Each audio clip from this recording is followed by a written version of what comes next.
देखो बच्चों, अब हम लोग पढ़ने जा रहे हैं relation between path difference and phase difference. याद रखना, पाथ डिफरेंस, फेज डिफरेंस, ठीक है, ऑफ टू पार्टिकल्स। तो देखिए, ये मैंने एक स्ट्रिंग वेव बनाई है। ये एक स्ट्रिंग वेव है और इसकी वेलोसिटी है v, पॉजिटिव डायरेक्शन में जा रही है स्ट्रिंग वेव, ठीक है। अब एक कॉमन सेंस की बात समझो, हम लोग स्ट्रिंग में वेव प्रोड्यूस कैसे करते हैं? पार्टिकल 1 को ऑसिलेट कराते हैं, ठीक। अच्छा, अगर मैं किसी पार्टिकल को ऑसिलेट करा रहा हूं, जैसे कि चलो इसी पार्टिकल को ऐसे ऑसिलेट करा रहे हैं ऊपर नीचे, तो आपको पता है फेज कैसे लिखते हो? अब मैं अगर आपसे कहूं ये मीन पोजीशन है, अब मैं कहूं अगर कि t बराबर 0 पे पार्टिकल मीन पोजीशन पे है और ऊपर की तरफ जा रहा है ऐसे, तो इसका इनिशियल फेज क्या है? आप बोलोगे 0, ठीक है। अगर कोई पार्टिकल यहां है, मान लो t बराबर 0 पे हमने ऑब्जर्व किया एक्सट्रीम पोजीशन पे, तो हम बोलते हैं फेज डिफरेंस, इनिशियल फेज क्या है? π/2 है। अगर कोई पार्टिकल यहां है और नीचे की तरफ जा रहा है, नेगेटिव की तरफ, अब इसको मैं y में बना रहा हूं, x में मैंने एक्सप्लेन किया है आपको। अगर कोई पार्टिकल यहां है और ऐसे जा रहा है तो इसका इनिशियल फेज 0 है। अगर यहां है t बराबर 0 पर और इस तरफ इसी तरफ आएगा तो इसका इनिशियल फेज है π/2। अगर यहां है और इस तरफ जा रहा है तो इनिशियल फेज होता है पाई, इस तरफ है, यहां पे है और जाएगा यहीं पे फिर तो इनिशियल फेज क्या होता है? 3π/2। क्लियर है? तो ये सब हम आपको बता चुके हैं, ठीक है। तो ऐसे ही यहां पे सारे पार्टिकल्स क्या कर रहे हैं? आपको पता है वेव ऐसे चलती है लेकिन सारे पार्टिकल्स अपनी जगह पे रहते हुए ऑसिलेट करते हैं, जिनका एम्पलीट्यूड ऑसिलेशन का ये ए होता है। क्लियर? तो बेटा मैं क्या चाहता हूं, मैंने क्या किया, देखो मैंने वेव बना दी और अब वेव बन गई, मैंने किसी एक टाइम टी टाइम को लिया और टी टाइम पे एक फोटो खींची, इसकी स्नैपशॉट खींचा, ठीक। तो ये क्या है? यहां लिख देना स्नैपशॉट एट टाइम टी। अच्छा, क्लियर? लिख लेना ये। अब मैंने 2 पार्टिकल डिसाइड किए, चलो एक मान लो 6th पार्टिकल और एक मान लेते हैं 11th पार्टिकल। देखो 6th और 11th, इनका पोजीशन क्या है? तो पोजीशन माने ओरिजिन से जगह इसकी, और पाथ बोलते हैं इसको, पोजीशन का पाथ बोलेंगे, पाथ। तो इसका पाथ क्या है 6th वाले का? तो ओरिजिन से कितनी डिस्टेंस पे है? x1 पे। और 11th वाला ओरिजिन से x2 डिस्टेंस पे। तो ये तो इनके पाथ है। तो पाथ डिफरेंस क्या हुआ? x2 और x1 का subtraction, x2 minus x1। Clear? अब टी टाइम पे जब हमने स्नैपशॉट खींचा तो पहले तो आप इक्वेशन ऑफ वेव बता दो। तो इक्वेशन ऑफ वेव तो हम जानते हैं, y इक्वल होता है a sin omega T minus k x. Minus क्यों हुआ? क्योंकि वेव पॉजिटिव डायरेक्शन में जा रही है, याद है ना। जब वेव पॉजिटिव डायरेक्शन में जाती है एक्स के, तो यहां इन दोनों के साइन उल्टे होते हैं, ऑपोजिट होते हैं, ठीक है। तो यहां पे साइन के अंदर जो ये टर्म लिखा हुआ है, इसे हम क्या बोलते हैं? इसी को तो हम बोलते हैं फेज। यही तो इतनी टर्म हमारा फेज होता है ना। तो मुझे ये फेज निकालना है। तो आप देख सकते हैं कि फेज टाइम पे डिपेंड करता है और पाथ पे डिपेंड करता है। तो टाइम तो मैंने दोनों के लिए सेम लिया है, क्यों? मैंने स्नैपशॉट खींचा है टी टाइम पे, तो इसमें लिख देना snapshot at T equal T. दोनों सारे पार्टिकल्स के लिए टाइम तो सेम है। तो मैंने 2 पार्टिकल डिसाइड किया। अब मुझे फेज लिखना है, तो फेज ऑफ पार्टिकल 6, चलो 6th वाले पार्टिकल का फेज बताना है। तो मैं तो जानता हूं ये लिखा है फेज, तो फेज को बोलते क्या है? फाई। तो इसको φ1 बोल दे रहे। क्या लिखोगे? ओमेगा टी माइनस के x1। क्लियर? अच्छा चलो, फेज ऑफ पार्टिकल 11, 2 मैंने डिसाइड कर लिए थे, 11 के लिए देखते हैं। तो φ2 क्या हो जाएगा? ओमेगा टी माइनस के x2। क्लियर? अब मुझे क्या चाहिए? देखो फेज डिफरेंस का पाथ डिफरेंस के साथ रिलेशन। तो फेज डिफरेंस लिख दो। तो फेज डिफरेंस ये हो जाएगा डेल्टा फाई बोल देते, ठीक। डेल्टा फाई बराबर φ1 माइनस φ2, दोनों का डिफरेंस। तो डेल्टा फाई बराबर φ1 ये लिखा है ओमेगा टी माइनस के x1, फिर ये देखो माइनस ये वाला ओमेगा टी और ये प्लस हो जाएगा के x2। देखो ओमेगा टी से ओमेगा टी खत्म, तो डेल्टा फाई बराबर आ गया के बाहर और अंदर आ गया x2 माइनस x1। बेटा x2 माइनस x1 क्या है? x2 माइनस x1 तो ये है, मतलब दोनों पार्टिकल 6th और 11th ये पार्टिकल के बीच का पाथ डिफरेंस, तो इसको मैं डेल्टा एक्स लिख देता हूं। तो देखो फॉर्मूला आ गया डेल्टा फाई बराबर के इंटू डेल्टा एक्स। क्लियर। अब के को सब जानते हैं 2 पाई अपॉन लैम्बा, तो फिर फाइनली डेल्टा फाई बराबर हो गया 2 pi upon लैम्बा into delta x. मतलब फेज डिफरेंस बराबर 2 pi upon लैम्बा into path difference. इसको इंग्लिश में भी लिख लेना है ऐसे। क्लियर। अब ये मैं मिटा रहा हूं, हमने ये रिलेशन एस्टेब्लिश कर लिया, अब हम इसको एक्सप्लेन करेंगे, यूज समझेंगे इसका। ये मैं मिटा रहा हूं पूरा। ठीक, चलो अब हमें ये समझना है, अब हमारे पास दो बात है, ये सब क्यों पढ़ रहे हैं, बहुत मजेदार चीजें हैं ये, अभी समझ में आएगा क्यों पढ़ रहे हैं ये सब। तो मैंने क्या किया पहले मैं आपको बता दूं कि कोई दो पार्टिकल्स या ज्यादा पार्टिकल्स, कब हम बोलते हैं कि कोई दो पार्टिकल्स सेम फेज में है। ठीक, तो सेम फेज,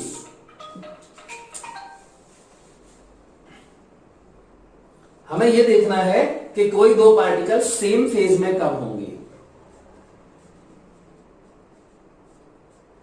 समझना ध्यान से, सेम फेज आपको याद होगा, बताया था मैंने क्या होता है सेम फेज। कोई दो पार्टिकल सेम फेज में तब होते हैं जब उनकी पोजीशन सेम हो। अब पोजीशन का मतलब क्या है, चलो मैं बात करता हूं 6th पार्टिकल की। तो बेटा ये 6th पार्टिकल कर क्या रहा है, ये पार्टिकल की पोजीशन क्या है, पार्टिकल तो यहां होना चाहिए, मीन पोजीशन ये है, ऑसिलेशन कर रहा है ना, और ऑसिलेशन करते करते अभी 6th पार्टिकल यहां पर है।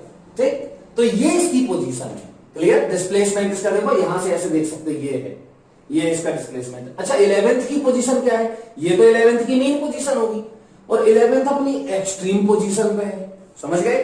तो ये पोजीशन है इनकी, तो इसकी और इसकी पोजीशन सेम तो नहीं है ना। अच्छा देखो, मतलब 11 के जैसी पोजीशन किसकी है, 3 की, 7 की, 11, 15, 19, 23, 27, इनकी पोजीशन सेम है। अच्छा और देखते हैं 1, 5। अच्छा इनकी पोजीशन क्यों सेम थी, क्योंकि ये सब एक्सट्रीम पोजीशन पे थे, बट डिफरेंस क्या था कि ये पॉजिटिव एक्सट्रीम पे था, ये नेगेटिव एक्सट्रीम पे था, इसलिए हम इनकी पोजीशन को सेम नहीं बोल सकते। तो ये सही करो, इंप्रूव करो, क्या 3, 11, 19, 27 ये है सेम पोजीशन पे। 7, 15, 23 ये इनकी पोजीशन भी सेम है आपस में। अच्छा 1, 5, 9, 13, 17, 21, 25, 29 इन सबकी पोजीशन सेम है। क्या है इनकी पोजीशन, ये तो सब मेन पोजीशन से गुजर रहे हैं इस टाइम पे। ठीक, तो सेम फेज में हम कब बोलते हैं, जब नंबर 1 सेम पोजीशन हो, दो कंडीशन होती है, और number 2 direction of motion same हो। डायरेक्शन ऑफ मोशन, ये दोनों चीजें should be same, should be same. Clear. चलो अब जो तो सेम फेज में होंगे, अब ऑपोजिट फेज में कौन से पार्टिकल्स होते हैं, ऑपोजिट फेज दो तरीके से हम लोग बोलते हैं, या तो पार्टिकल सेम फेज में होगा या फिर ऑपोजिट फेज में होगा। तो इसके लिए देखो सेम पोजीशन, ये तो बिल्कुल ठीक है, ये तो इसमें भी होनी चाहिए। ठीक, लेकिन पोजीशन सेम होनी चाहिए, लेकिन direction of motion just opposite होना चाहिए, तब हम बोलते हैं कि पार्टिकल्स ऑपोजिट फेज में है। डायरेक्शन ऑफ मोशन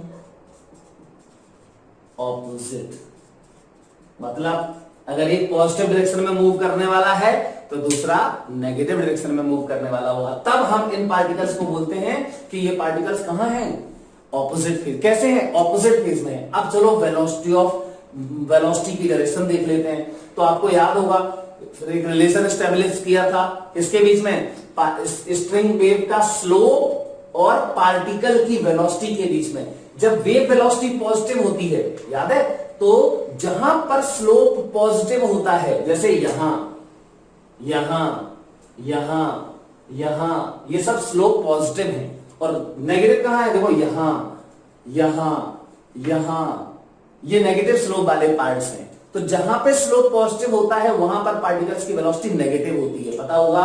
तो यहां पर देखो स्लोप पॉजिटिव है तो ये पार्टिकल नीचे जा रहा होगा, ये सारे पार्टिकल्स यहां से लेके यहां तक सब नीचे जा रहे हो, लेकिन 3 वाला नहीं जाएगा क्योंकि 3 तो रेस्ट में है। एक्सट्रीम पोजीशन पे है ना। अच्छा यहां देखो स्लोप नेगेटिव है, तो ये सब पॉजिटिव वेलोसिटी होगी, मतलब ऊपर की तरफ इनकी वेलोसिटी होगी। क्लियर, ये हम आपको एक्सप्लेन कर चुके हैं सब। इसकी जीरो होगी, यहां फिर से देखो स्लोप पॉजिटिव हो गया तो यहां वेलोसिटी नेगेटिव हो जाएगी। ठीक, यहां फिर से वेलोसिटी पॉजिटिव हो जाएगी, यहां फिर से वेलोसिटी नेगेटिव हो जाएगी,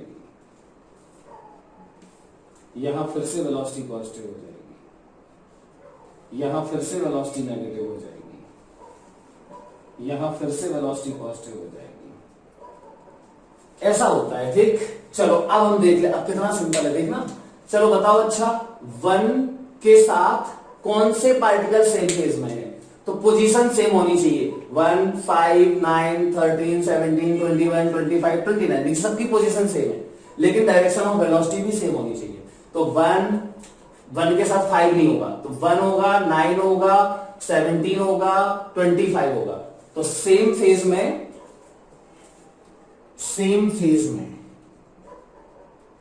कौन कौन से होंगे? 1 और 5, सॉरी 1, 9, फिर वहां देखो 17 और फिर 25 ये होंगे। ठीक, सेम फेज में। चलो ये हो गए सारे सेम फेज में।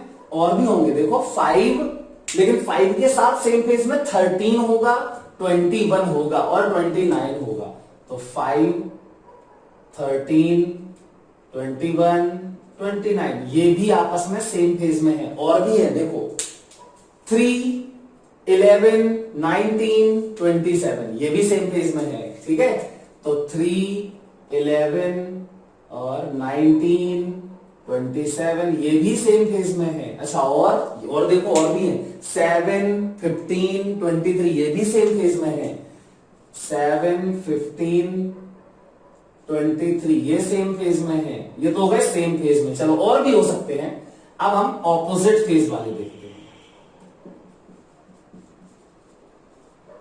तो ऑपोजिट फेज वाले क्या होंगे? कितना सिंपल है देखो, 1 और 5 ये ऑपोजिट फेज में। अब ऐसा नहीं होगा चार पार्टिकल्स आपस में ऑपोजिट फेज में नहीं हो सकते, दो का ही कंपेयर कर सकते हो आप। तो 1 और 5 देखो 1, 5 एंड 5, 9 बिल्कुल सही है। 5, 9 ये भी ऑपोजिट, देखो ये ऊपर जा रहा है ये नीचे जा रहा है।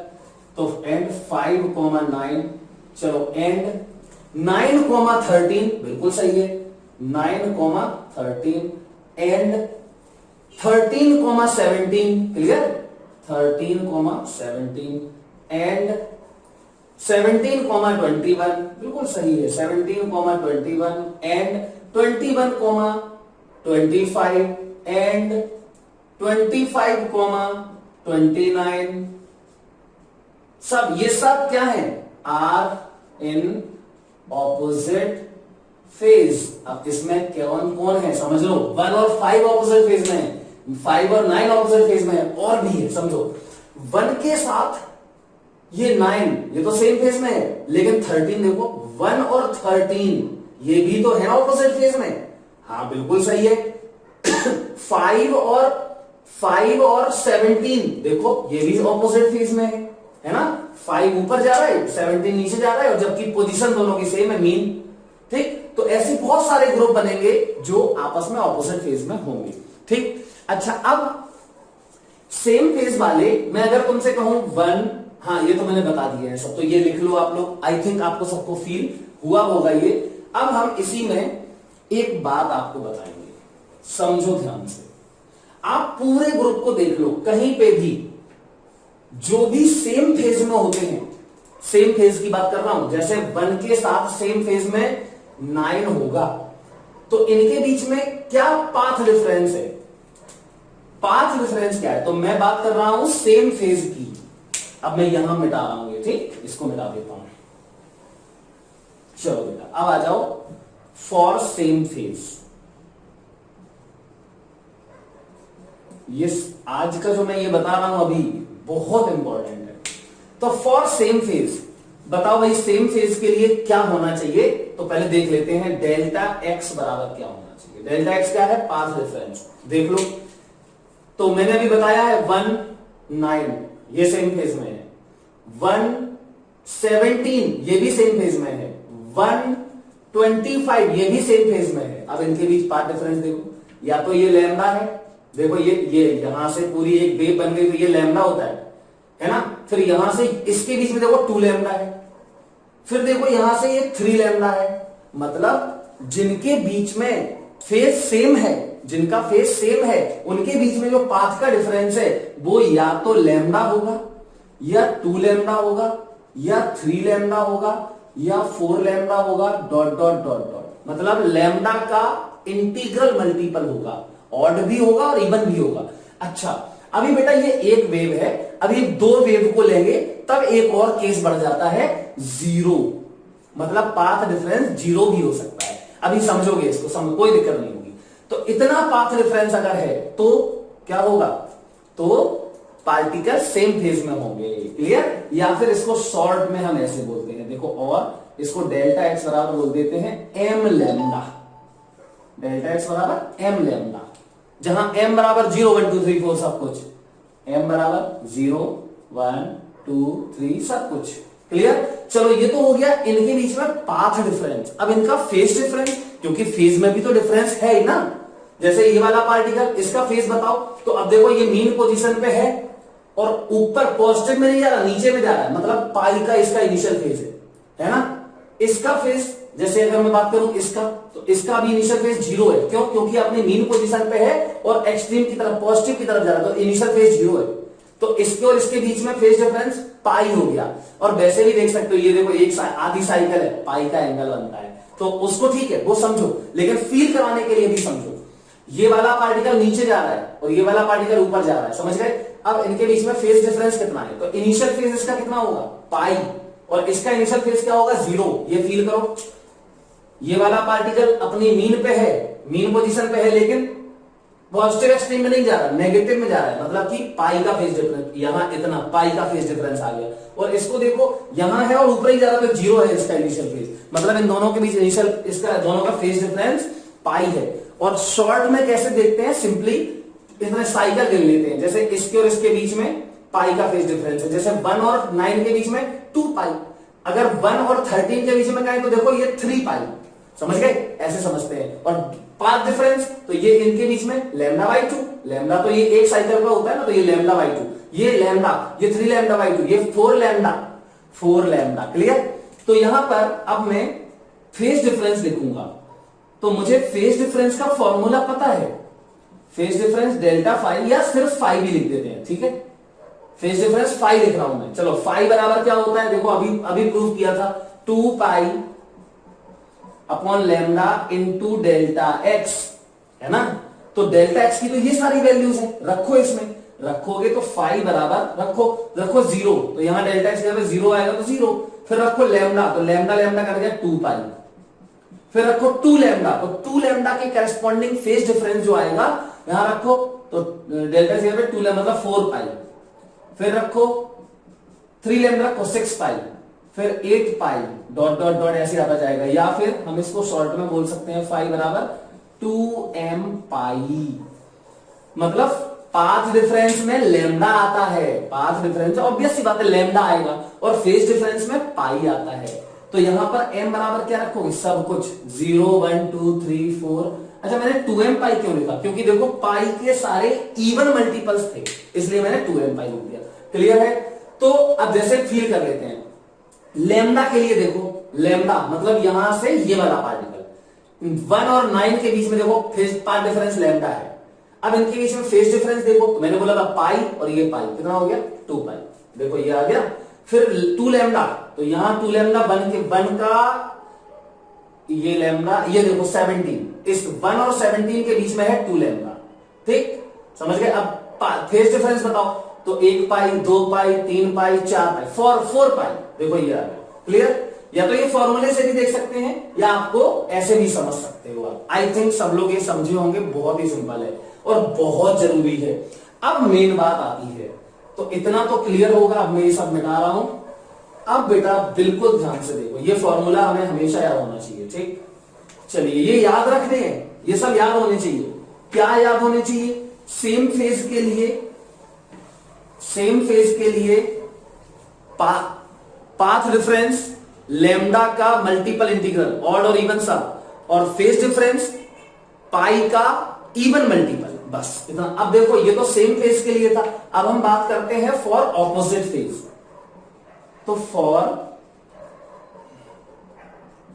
ऑपोजिट फेज, अब देखते हैं ऑपोजिट फेज में यही कैसे बनेगा, देख लेते हैं। बेटा कौन कौन से पार्टिकल्स ऑपोजिट फेज में है, 1 और 5 है ना, पार्ट डिफरेंस बताओ लैम्डा बाई 2। अच्छा यहां देखो 1 और 9 बिल्कुल नहीं है, 1 के साथ ये वाला है ना 13, देखो 1 इसका पोजीशन सेम है मीन, और ये देखो नीचे जा रहा है ऊपर जा रहा है, वेलोसिटी डायरेक्शन ऑपोजिट है, तो ये ऑपोजिट फेज में हो गए। तो 1 और 5 मतलब पहले तो डेल्टा एक्स लेते हैं, तो क्या होगा इसका 1 और 5 का लैम्डा बाई 2, सबसे छोटा लैम्डा बाई 2, क्लियर, इससे छोटा नहीं हो सकता। फिर 1 के साथ देखो ये वाला, मतलब 1 lambda by 2, 2 lambda by 2, 3 lambda by 2। फिर देखो यहां इसके साथ ये वाला, मतलब कितना, 1 lambda by 2, 2 lambda by 2, 3 4 5, 5 lambda by 2, फिर 7 lambda by 2, dot dot dot, clear. या फिर सॉल्ट में हम क्या लिखेंगे इसको, तो सॉल्ट में हम लिखेंगे डेल्टा एक्स बराबर 2m plus 1 into lambda by 2, where m बराबर सब कुछ 0 1 2 3 सब कुछ रखो इसमें जरा एक बार, क्या आ जाएगा, ये सब आ जाएगा बिल्कुल, रखो 0, m की जगह 0 डालो तो लैम्डा बाई 2, 1 डालो यहाँ पे, 2 1 2 1 3, 3 लैम्डा बाई 2, 2 रखो तो 5 लैम्डा बाई 2, मतलब याद रखना है लैम्डा बाई 2 का ऑड मल्टीपल्स, ठीक। तो ऑपोजिट फेज में जो पार्टिकल्स होते हैं उनका पाथ डिफरेंस क्या होता है, लैम्डा बाई 2 का ऑड मल्टीपल होता है, ठीक है। तो ये फॉर्मूला है। अब इसकी करेस्पॉन्डिंग हम वो भी निकाल सकते हैं फॉर्मूले से, डेल्टा फाई बराबर 2 pi upon lambda into delta x, से क्या निकाल सकते हैं, फेज डिफरेंस। तो इन्हीं पार्टिकल्स के बीच में फेज डिफरेंस अगर मुझे लिखना हो तो मैं फाई लिखता हूं उसको, है ना। तो फाई बराबर 2 pi upon lambda into delta X, delta x रख दो ये पूरा 2m plus 1 into lambda by 2, तो लैम्डा लैम्डा खत्म हो जाएगा, सब सॉल्व करने पे हमें जो मिलेगा वो मैं यहां पे लिख रहा हूं आपको। तो फाई बराबर, पहले तो इसकी फॉर्मूले इसमें रख के देखते हैं, रखो बेटा इसमें डेल्टा लैम्डा बाई 2 रखो इसमें डेल्टा एक्स के जगह पे, तो 2 पाई आएगा, क्या आएगा पाई, फिर रखो 3 लैम्डा बाई 2, तो ये आएगा 3 पाई, फिर रखो 5 लैम्डा बाई 2, तो लैम्डा बाई 2 कैंसिल हो जाएगा बार बार, 5 पाई, फिर 7 पाई, ठीक। मतलब देख सकते हैं पाई के ऑड मल्टीपल, जबकि पहले सेम फेज में क्या आ रहा था, पाई का इवन मल्टीपल, तो ये याद रखना पड़ेगा आपको। या फिर शॉर्ट में बोल सकते हो आप 2m प्लस 1 इंटू पाई, रख के देख लो यही आएगा, ये वाला चीज यहां रख के देख लो यही आएगा, 2m plus 1 into lambda, 2m plus 1 into pi, where m बराबर सब कुछ 0 1 2 3 4 कुछ भी रखो, ये हमें याद होना चाहिए, क्लियर। 100% हमें इस सब चीजों के बारे में याद रहना चाहिए। हाँ बेटा देखो, अब हम लोग सीख रहे हैं प्रिंसिपल ऑफ सुपरपोजिशन, ठीक है। इसमें वही चीजों के बारे में हम सीखेंगे जो अभी हमने सीखी थी, ठीक। फेज डिफरेंस और पाथ डिफरेंस में रिलेशन सीखा था, उसका यूज करेंगे। चलो तो सबसे पहले देखते हैं प्रिंसिपल ऑफ सुपरपोजिशन होता क्या है। बहुत ही सिंपल है, मान लेते हैं कि ये एक रस्सी है, ये एक स्ट्रिंग है, और इस स्ट्रिंग में मैंने यहां से एक पल्स भेजी, देखो ऐसे, जिसका एम्पलीट्यूड था A1, और यहां से एक पल्स ऐसे भेजी जिसका एम्पलीट्यूड था A2, देखो ऐसे भेजी और ये ऐसे भेजी, क्लियर। अब एक ही रस्सी में जा रही है ये दोनों ऐसे, अब क्या होगा देखो आगे ये मिलेंगी, तो जब ये मिलेंगी तो बेटा देखो जब ये वाला पार्ट यहां कहीं पहुंचेगा और ये वाला पार्ट भी यहीं पहुंचेगा, तब इसकी सिचुएशन क्या हो जाएगी, दोनों का एम्पलीट्यूड ऐड हो जाएगा, ऐसा हो जाएगा, ये A1 प्लस A2 ये हो जाएगा। और फिर पता क्या होगा, जैसे ही ये मिल जाएंगी और देखो ऐसे चली आ रही ऐसे, तो मिलेंगी तो ये बड़ी वेव बन गई, बड़ी पल्स बन गई, है ना। और फिर ये आगे निकल जाएंगी बिल्कुल वैसे ही, बिल्कुल ऐसे आगे निकल जाएंगी जैसे कि ये कभी मिली ही ना हो, क्लियर। तो यहां पर इन दोनों देखो, ये जो पार्टिकल है, ये वाला जो पार्टिकल है स्ट्रिंग का, ये पार्टिकल, इसका जो नेट डिस्प्लेसमेंट होगा वो इन दोनों वेव्स की वजह से जो डिस्प्लेसमेंट होगा उसके सम के बराबर होगा। कौन सा सम? वेक्टर सम, क्योंकि डिस्प्लेसमेंट है, वेक्टोरिकली ऐड होगा वो। ठीक, तो अब देखो ये मिल गई। इसके बाद क्या होगा, ये वाली पल्स यहां निकल जाएगी, देखो ऐसे, ये छोटी वाली पल्स A1 वाली पल्स यहां चली जाएगी, और ये A2 वाली पल्स बिल्कुल ऐसे ही जैसी ये थी उतना ही एम्पलीट्यूड यहां निकल जाएगा। मतलब ये ऐसे निकल गई जैसे कभी मिली ही ना हो, समझ गए ना? इंटरफेयर नहीं किया इन्होंने, एक दूसरे को डिस्टर्ब नहीं करती हैं, ऐसे निकल जाती हैं जैसे कि मिली ही ना हो। क्लियर? लेकिन जहां पे मिलती हैं वहां पर जो नेट डिस्प्लेसमेंट होता है वो जितनी भी वेव्स हुई, तो दो ही थी। अब मान लो पानी में पत्थर फेंकते हैं हम लोग, एक पत्थर यहां फेंक दे, एक पत्थर यहां फेंक दे, तो रिपल्स बनती हैं ऐसे, और फिर वो रिपल्स ओवरलैप होती हैं, तो उनका नेट डिस्प्लेसमेंट जो होता है वो दोनों के वजह से, दोनों रिपल्स की वजह से डिस्प्लेसमेंट होता है किसी पॉइंट पर। उस पॉइंट का नेट डिस्प्लेसमेंट दोनों की वजह से जो डिस्प्लेसमेंट होगा उसका वेक्टर सम के बराबर होगा। क्लियर? तो यही है प्रिंसिपल ऑफ सुपरपोजिशन। क्या होता है, जब किसी मीडियम में, मैं बोल रहा हूं तुम लिखोगे, जब किसी मीडियम में दो या दो से ज्यादा वेव्स मिलती हैं, when in a medium two or more than two waves meet, then at the meeting point the particle has total displacement equal to vector sum of the individual displacement of individual waves. Clear? And they, और वो ऐसे propagate कर जाती हैं आगे, and they propagate forward as वो मिली ही ना हो कभी। क्लियर? तो ये हमें प्रिंसिपल ऑफ सुपरपोजिशन लिखना है। अब ठीक है, अब हम मैथमेटिकली थोड़ा सा सीखते हैं। चलो सीख लेते हैं मैथमेटिकली, ध्यान रखें बहुत इंपॉर्टेंट है। तो मैंने दो वेव्स ले ली एक मीडियम में, ठीक, मान लो रस्सी में ही दो वेव्स ले ली। क्लियर? चलो, या कोई भी समझ लो, मीडियम में, कोई मीडियम में, उसमें दो वेव्स भेज दी। तो पहली वेव की इक्वेशन क्या है, y बराबर, अच्छा मैं यहां पर बता क्या रहा हूं आपको अभी, चलो समझ में आ जाएगा अपने आप। तो y इक्वल, एक वेव है y1 equal A1 sine omega T minus kx, ये एक वेव है। क्लियर बेटा? ठीक है। अच्छा, अब दूसरी वेव है y2 बराबर A2 sine omega T minus kx। अब यार जरूरी तो नहीं है कि यही हो वेव, क्योंकि हो सकता है कि वेव में इनिशियल फेज हो, समझ गए ना? तो इसमें फेज, इस वेव में और इस वेव में फेज डिफरेंस हो सकता है, तो मैंने मान लिया कि फेज डिफरेंस है +5। अब ये भी फील करना जरूरी है हमें, है ना? इनिशियल फेज कैसे हो जाएगा, तो चलो पूरा फील कराते हैं आपको। मान लेते हैं एयर में ही, मान लेते हैं हमने, यहीं पे इमेजिन कर लो ये मीडियम में। अब मैंने क्या किया, देखो यहां से एक पार्टिकल है, इमेजिन कर लो एक पार्टिकल है, उसको मैंने वाइब्रेट कराना शुरू कर दिया।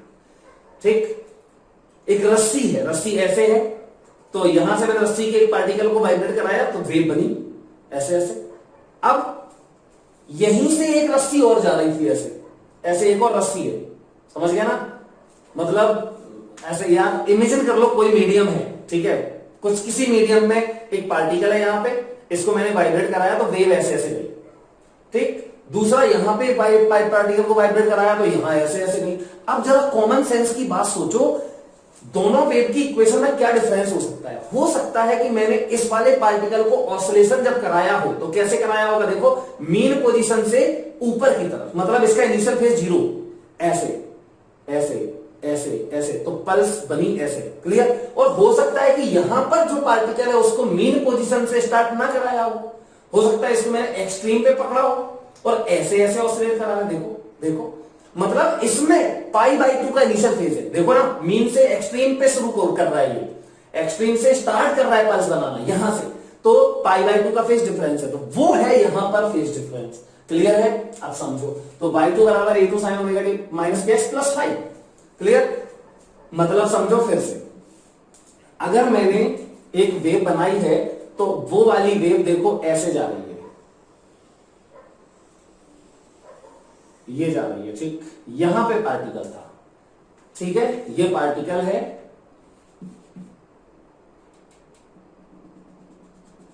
ये है पार्टिकल। बेटा इस यहां पे जो मैंने स्टार्टिंग की है इसका इनिशियल फेज 0 है, मतलब ऐसे ऐसे स्टार्ट किया था मैंने। क्लियर?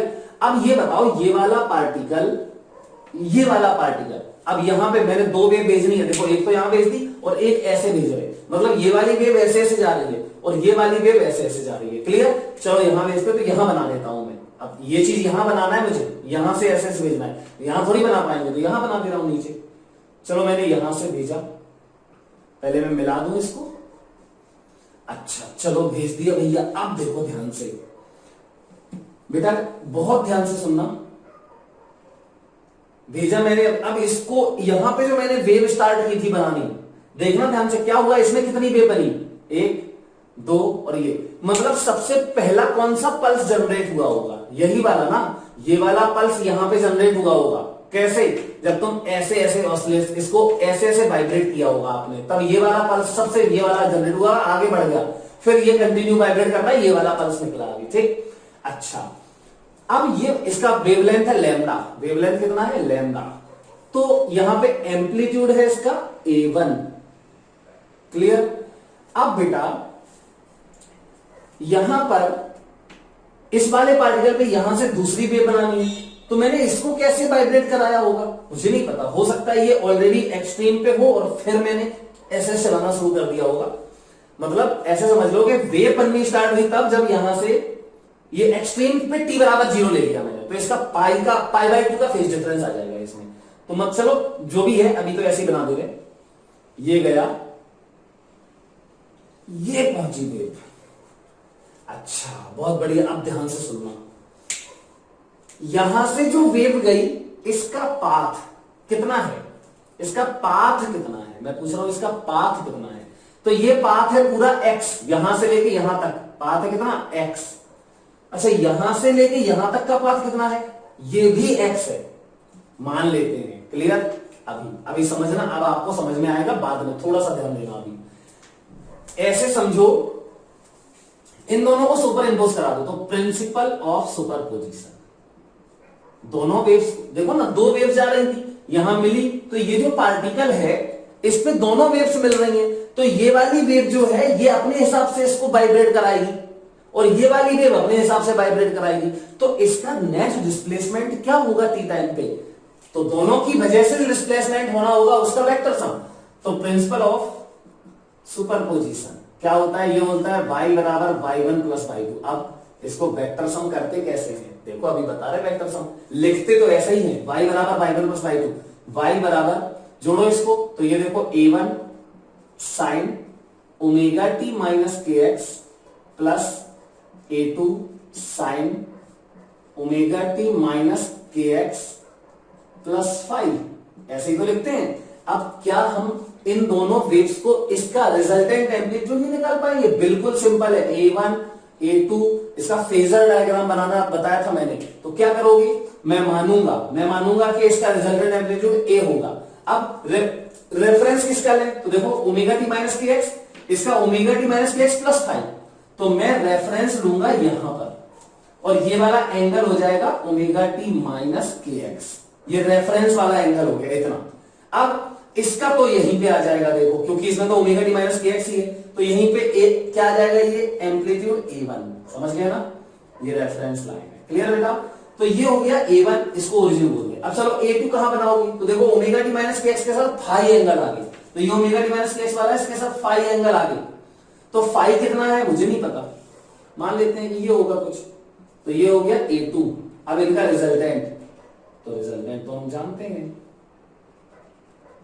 ये है रिजल्टेंट, ये हो गया रिजल्टेंट कितना, A।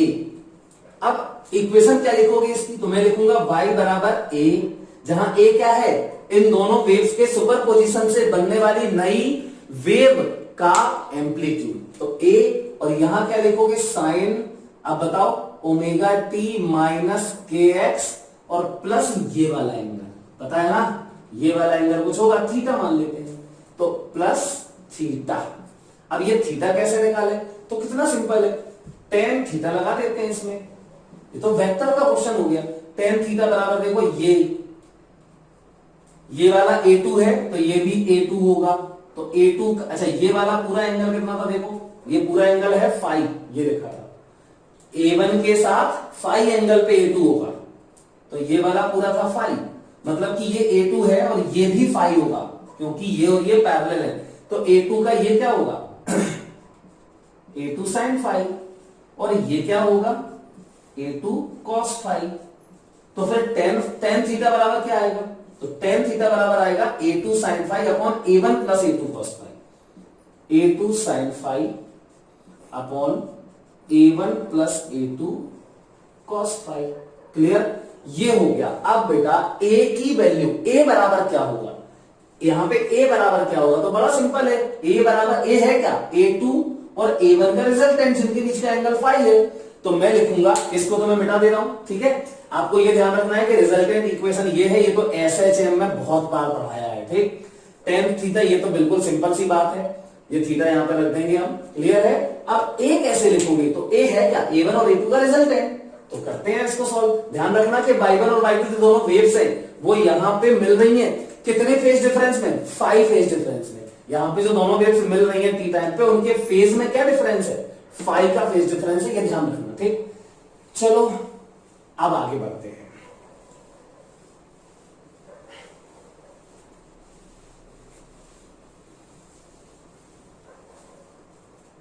चलो बेटा देखो अब, ये एम्पलीट्यूड था इसका A2 क्लियर। चलो, तो रिजल्टेंट एम्पलीट्यूड जो आया है वो आया है A बराबर या A स्क्वायर बराबर, A बराबर आएगा under root A1 square plus A2 square plus 2A1 A2 cos phi. तो मैं A स्क्वायर बराबर लिख देता हूं, ठीक है। A1 square plus A2 square plus 2A1 A2 cos phi. ये तो आया था फाई, उनके बीच का एंगल था। अब इसको बिल्कुल ध्यान से देखना है, फर्स्ट इक्वेशन है हमारी, ठीक बेटा। इसमें जो रिजल्टेंट एम्पलीट्यूड है A, वो देखो A1 और A2, क्या इसका A1 A2 बदल रहा है क्या, नहीं, A1 A2 तो वही है ना। क्या बदल रहा है, देखो अच्छा, A1 A2 तो वही है, मैं बदल क्या सकता हूं, मैं फाई बदल सकता हूं। इनके बीच का फाई जो है वो मुझ पे, मेरे ऊपर डिपेंड करता है, मैं कितना भी लूं, ठीक है। अब और अच्छे से एक्सप्लेन करता हूं, और अच्छे से एक्सप्लेनेशन देखो 100% फीलिंग के साथ। तो अगर मैंने आपसे कहा कि एक वेव जो है, इतना ही देखते हैं बस, देखो ये और ये आ रही वेव, यहां पे ये ओरिजिन, मतलब जो वो है, ये वो है, क्या बोलते हैं, ओरिजिन वाला, मतलब सोर्स जहां से वेव प्रोड्यूस हो रही है, ऐसे जा रही है वेव, ठीक। एम्पलीट्यूड इसका है A1, A मान ले रहे, अच्छा A। चलो दूसरी वाली का एम्पलीट्यूड, एक और वेव है, सुनना, दोनों वेव पता मैं यहीं से स्टार्ट करा रहा हूं, बिल्कुल एक ही जगह से, मतलब ऐसे, एक यहां से गई ऐसे ऐसे, एक यहां से गई ऐसे ऐसे, क्लियर, ऐसे जा रही है। दोनों के बीच की डिस्टेंस सेम है, दोनों के बीच की डिस्टेंस सेम है, बिल्कुल ध्यान सुनना। यहीं से इमेजिन करना है आपको। बना मैं नीचे रहा हूं, देखो बनाऊंगा मैं नीचे, हमें देखना किसको है, इस वाले पार्टिकल को देखना है। यहां मीडियम है, मीडियम का ये पार्टिकल देखना है मुझे, जबकि मैं मीडियम के इस पार्टिकल को वाइब्रेट करा के वेव को आगे बढ़ा रहा हूं। ऐसे यहां पर दूसरा पार्टिकल है, देखना ध्यान से, t बराबर 0 पर मैंने इसको वाइब्रेट कराना शुरू किया। कैसे किया, देखो और फील कराते हैं और अच्छे से। t बराबर 0 पर देखना, मैंने इसको ऐसे ऑसिलेट कराया, ऊपर नीचे, क्या होगा, एक पल्स बनेगी, ठीक।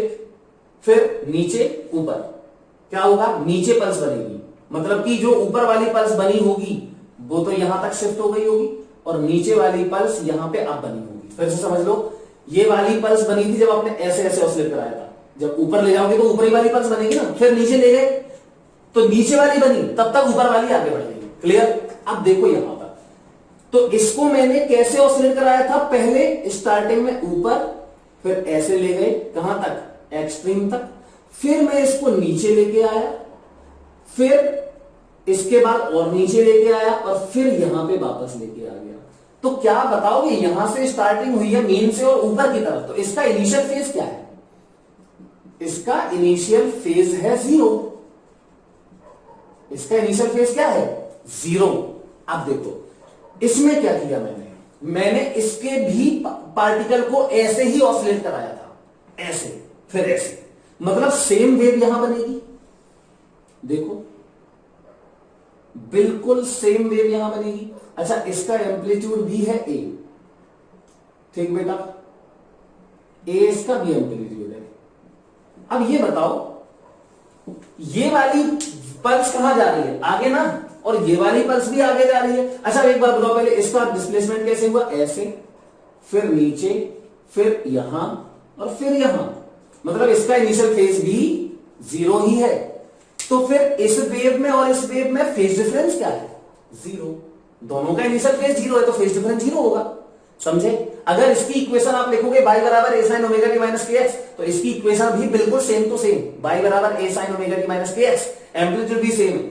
अच्छा अब ये बताओ, ये वाला पार्टिकल जो है ये कितना मैक्सिमम एम्पलीट्यूड करेगा। अब ये वाली सोचो, ये पल्स आगे जाएगी, तो जब ये वाला पार्ट पल्स का यहां पहुंचेगा तो ये ऊपर पड़ जाएगा यहां पे। ऐसे ये वाली पल्स भी तो जब यहां पहुंचेगी तो ये वाला पार्टिकल ए पे ही जाएगा। लेकिन समझो कि ये दोनों पल्स ऐसे जा रही, देखो ऐसे ऐसे, मतलब ऐसे, देखो ये सिचुएशन है, ये इस दोनों को यहां समझो ऐसे, ये गई एक पल्स ये वाली और ये वाली पल्स दोनों यहां मिल गई एक साथ। फिर से देखो, ये नीचे वाली पल्स, ये ऊपर वाली पल्स एक पार्टिकल पे मिली। अब जब ये आगे बढ़ेंगी तो इनका ये वाला पार्ट साइमल्टेनियसली मिलेगा उसी पार्टिकल पे, तो पार्टिकल का डिस्प्लेसमेंट डबल हो जाएगा। इसकी वजह से होगा ए और इसकी वजह से होगा ए, कितना होगा 2a, समझ गए। ये फील करना है, इसको बोलते हैं सुपरपोजिशन, और ये इसको इंटरफेरेंस भी बोलते हैं। क्या बोलते हैं, इंटरफेरेंस। जब एक ही मीडियम में एक ही डायरेक्शन में सेम फ्रीक्वेंसी की, इस दोनों की वेव की फ्रीक्वेंसी सेम है, सेम फ्रीक्वेंसी की वेव्स आगे जाती हैं तो क्या होता है, वो किसी एक पॉइंट पे मिलती हैं, तो वहां पर आपने अभी देखा क्या हुआ, मैक्सिमम एम्पलीट्यूड हो गया, इसका एम्पलीट्यूड मैक्सिमम डबल हो गया 2a। अब एक और केस देखो, मान लो, ध्यान से सुनना मजा आ जाएगा।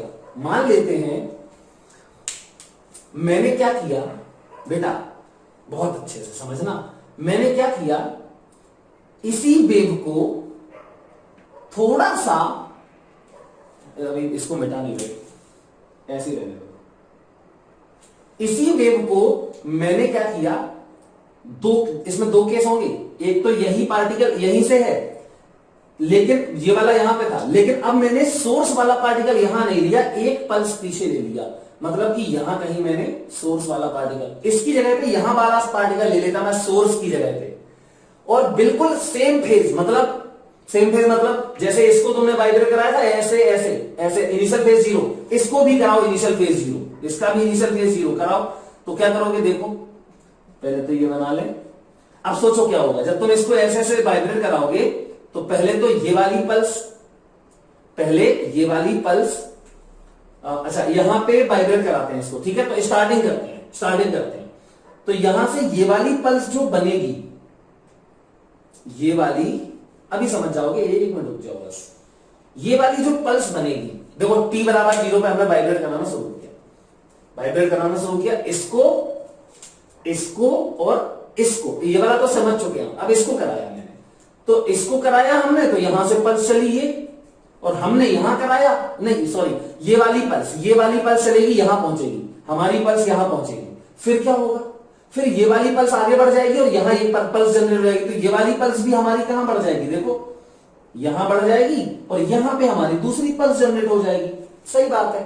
फिर क्या होगा, अभी क्या होगा, अभी यहां तक तो हमारा मतलब ये वाला पार्टिकल मतलब यहां है, ठीक है, यहां पे तो अभी भी हमारी ये वाली पहुंची नहीं है, कोई बात नहीं, पहुंचाओ, कब पहुंचेगी देखते हैं।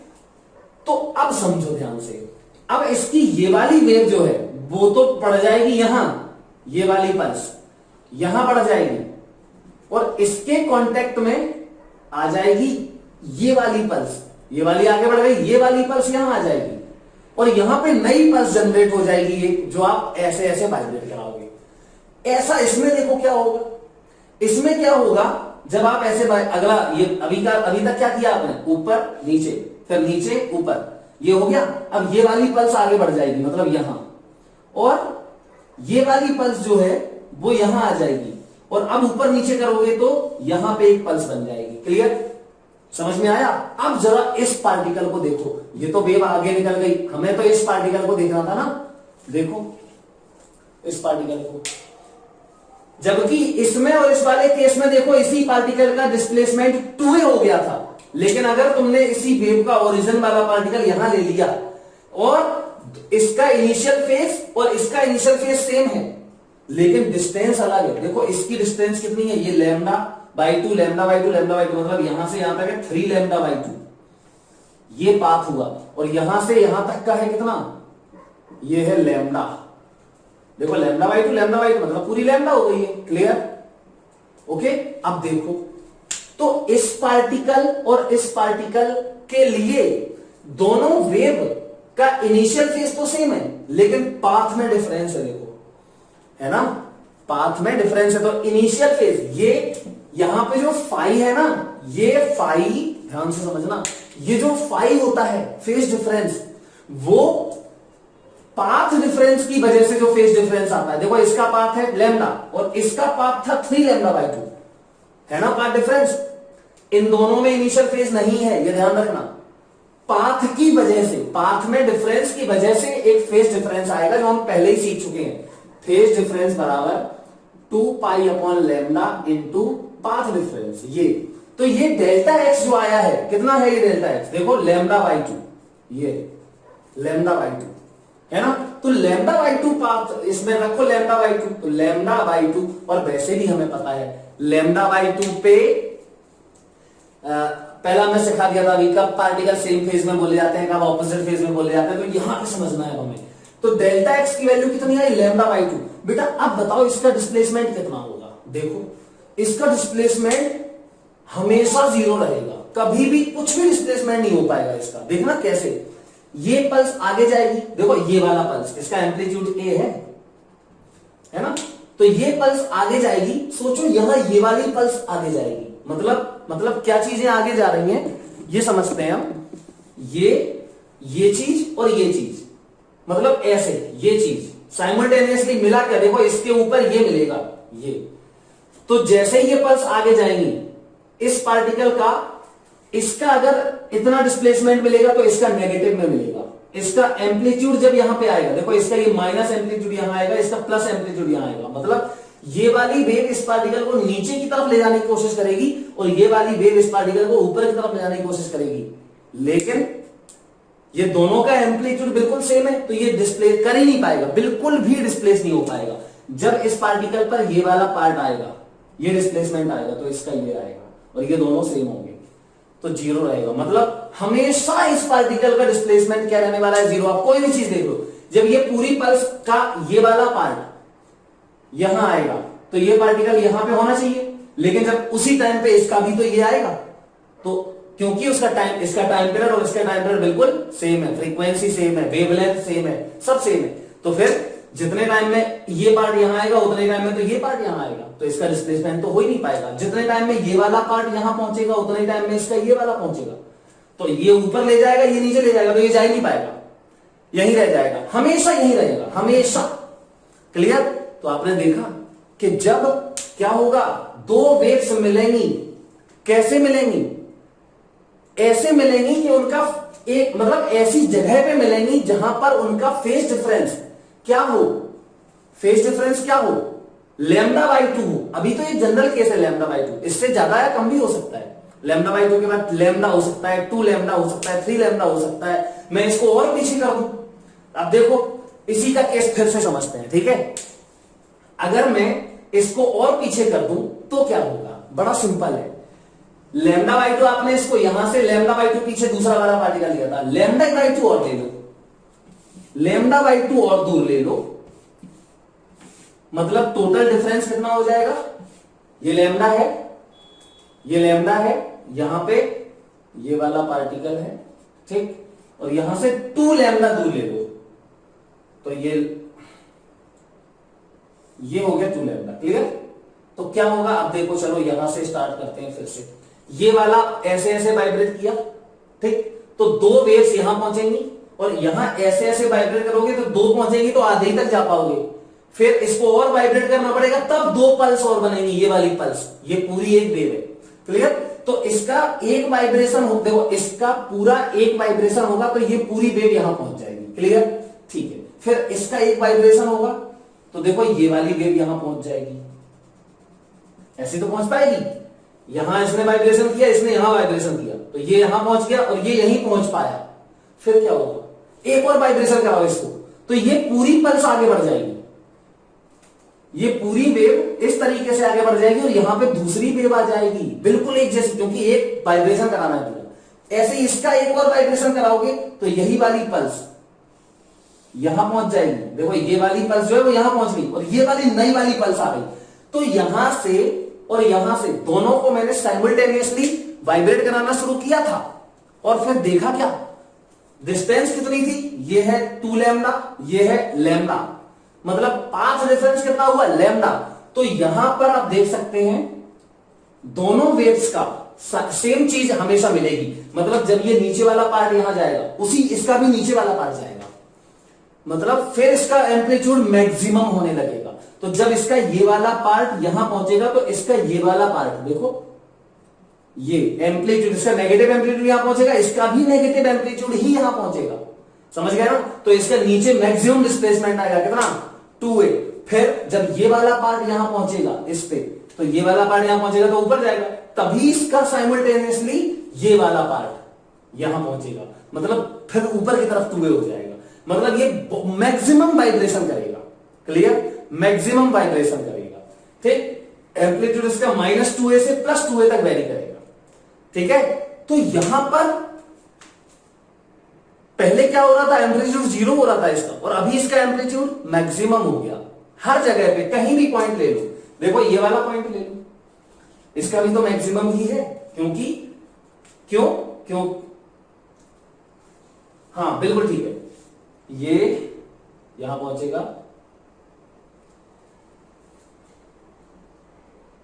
क्या हो गया इसमें, गड़बड़ हो गई क्या, ये वाली वेव यहां से यहां पहुंची और ये वाली वेव यहां से यहां पहुंच गई और ये वाली बिल्कुल क्लियर है, 100% सही, समझ में आ गया। तो ये वाला मैक्सिमम 2a और -2a और +2a तक वाइब्रेशन करेगा।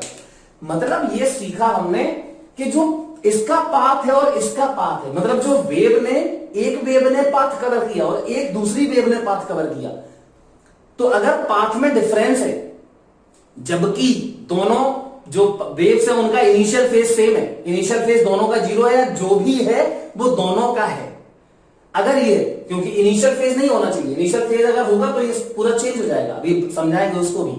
तो क्लियर है इतनी बात। मैंने क्या बोला, जो पाथ डिफरेंस है उस पे, इसका पाथ और इसका पाथ डिफरेंस उस पे डिपेंड करेगा कि ये पार्टिकल का एम्पलीट्यूड मैक्सिमम होगा या मिनिमम होगा। और पाथ डिफरेंस किस पे डिपेंड करता है, फेज डिफरेंस पे। पाथ डिफरेंस होता है तो फेज डिफरेंस होता है, अभी हम पहले प्रूफ कर चुके हैं। तो वही चीज अब हमें यहां पे सीखनी है। तो 5, ठीक, 5 पे देखो, cos 5 पे ये एम्पलीट्यूड डिपेंड कर रहा है। तो अब मैं बात करता हूं for maximum amplitude A max. पहले तो ये ए क्या है, रिजल्टेंट एम्पलीट्यूड, और उसका मैक्सिमम वैल्यू के लिए मैं डिस्कस कर रहा हूं। अच्छा बेटा, यहां पे दोनों वेव्स ने क्या किया, इंटरफेयर किया। क्या किया, इंटरफेयर। तो इसको इंटरफेरेंस बोलते हैं। अब ये इसकी पूरी प्रॉपर डेफिनेशन बताऊंगा मैं, जब दो वेव्स मिलती हैं तो उसको इंटरफेरेंस बोलते हैं। लेकिन कंडीशंस है क्या, दोनों की फ्रीक्वेंसी सेम होनी चाहिए, क्लियर, और दोनों एक ही डायरेक्शन में ऐसे चलनी चाहिए, और एक ही मीडियम में तो होनी ही चाहिए, कॉमन सेंस की बात है। तब क्या होता है कि कभी तो किसी जगह पे तो क्या हो जाता है, एम्पलीट्यूड मैक्सिमम हो जाता है, और कुछ जगहों पे एम्पलीट्यूड मिनिमम हो जाता है, कुछ जगहों पे एम्पलीट्यूड मैक्सिमम हो जाता है, कुछ जगहों पे एम्पलीट्यूड मिनिमम हो जाता है, डिपेंडिंग ऑन पाथ डिफरेंस, और we can say phase difference. Clear, जैसे कि यहीं पे, जैसे मैंने अभी यहां पे लिया था, देखिए ना, ये दोनों एक दूर था और एक पास था, एक तो एक ने डिस्टेंस नहीं कवर की, एक ने ज्यादा डिस्टेंस कवर की। इसका डिस्टेंस और चेंज कर दो, या इस पॉइंट की जगह पे यहां पॉइंट ले लो, मतलब सोर्स यहां है, देखो ऐसे सोर्सेस हैं। अगर तुम बिल्कुल बीच में लोगे पॉइंट, बिल्कुल मिड पॉइंट पे, तो जितनी डिस्टेंस इसकी होगी उतनी ही डिस्टेंस इसकी होगी, उतनी ही डिस्टेंस इसकी होगी। इसका मतलब क्या होगा, इसका मतलब तो ये होगा कि इसका पाथ और इसका पाथ सेम हो गया, तो पाथ डिफरेंस 0 हो गया, है ना। अब तुम थोड़ा सा इस पॉइंट को यहां कर दो, यहां पे, तो देखो इसका पाथ और इसका पाथ, अब डिफरेंस आ गया, है ना। और ऊपर कर दो तो इसका पाथ और इस वेव का पाथ, और ज्यादा डिफरेंस आ गया। यहां कर दो तो इसका पाथ कम हो जाएगा, इसका पाथ बढ़ने लगेगा। मतलब अलग अलग पॉइंट लेने पर जो दोनों वेव्स जा रही होती हैं उनका डिस्टेंस बदल जाता है, पाथ बदल जाता है, तो पाथ डिफरेंस बदल जाता है, तो फेज डिफरेंस बदल जाता है, तो रिजल्टेंट एम्पलीट्यूड ए भी बदल जाएगा। ठीक, तो यहां पर इंटरफेरेंस जो है वो दो टाइप का हम लोग सीखेंगे, एक कौन सा, कंस्ट्रक्टिव इंटरफेरेंस और एक डिस्ट्रक्टिव इंटरफेरेंस। चलो तो हम बात करते हैं पहले कंस्ट्रक्टिव इंटरफेरेंस। तो फॉर, यहां पे लिख देता हूं मैं, फॉर कंस्ट्रक्टिव इंटरफेरेंस या ए मैक्स, रिजल्टेंट एम्पलीट्यूड कैसा होगा, मैक्स। तो बताओ इसके लिए क्या होना चाहिए यार, मुझे तो लगता है cos फाई की वैल्यू मैक्सिमम होनी चाहिए, कितनी, +1।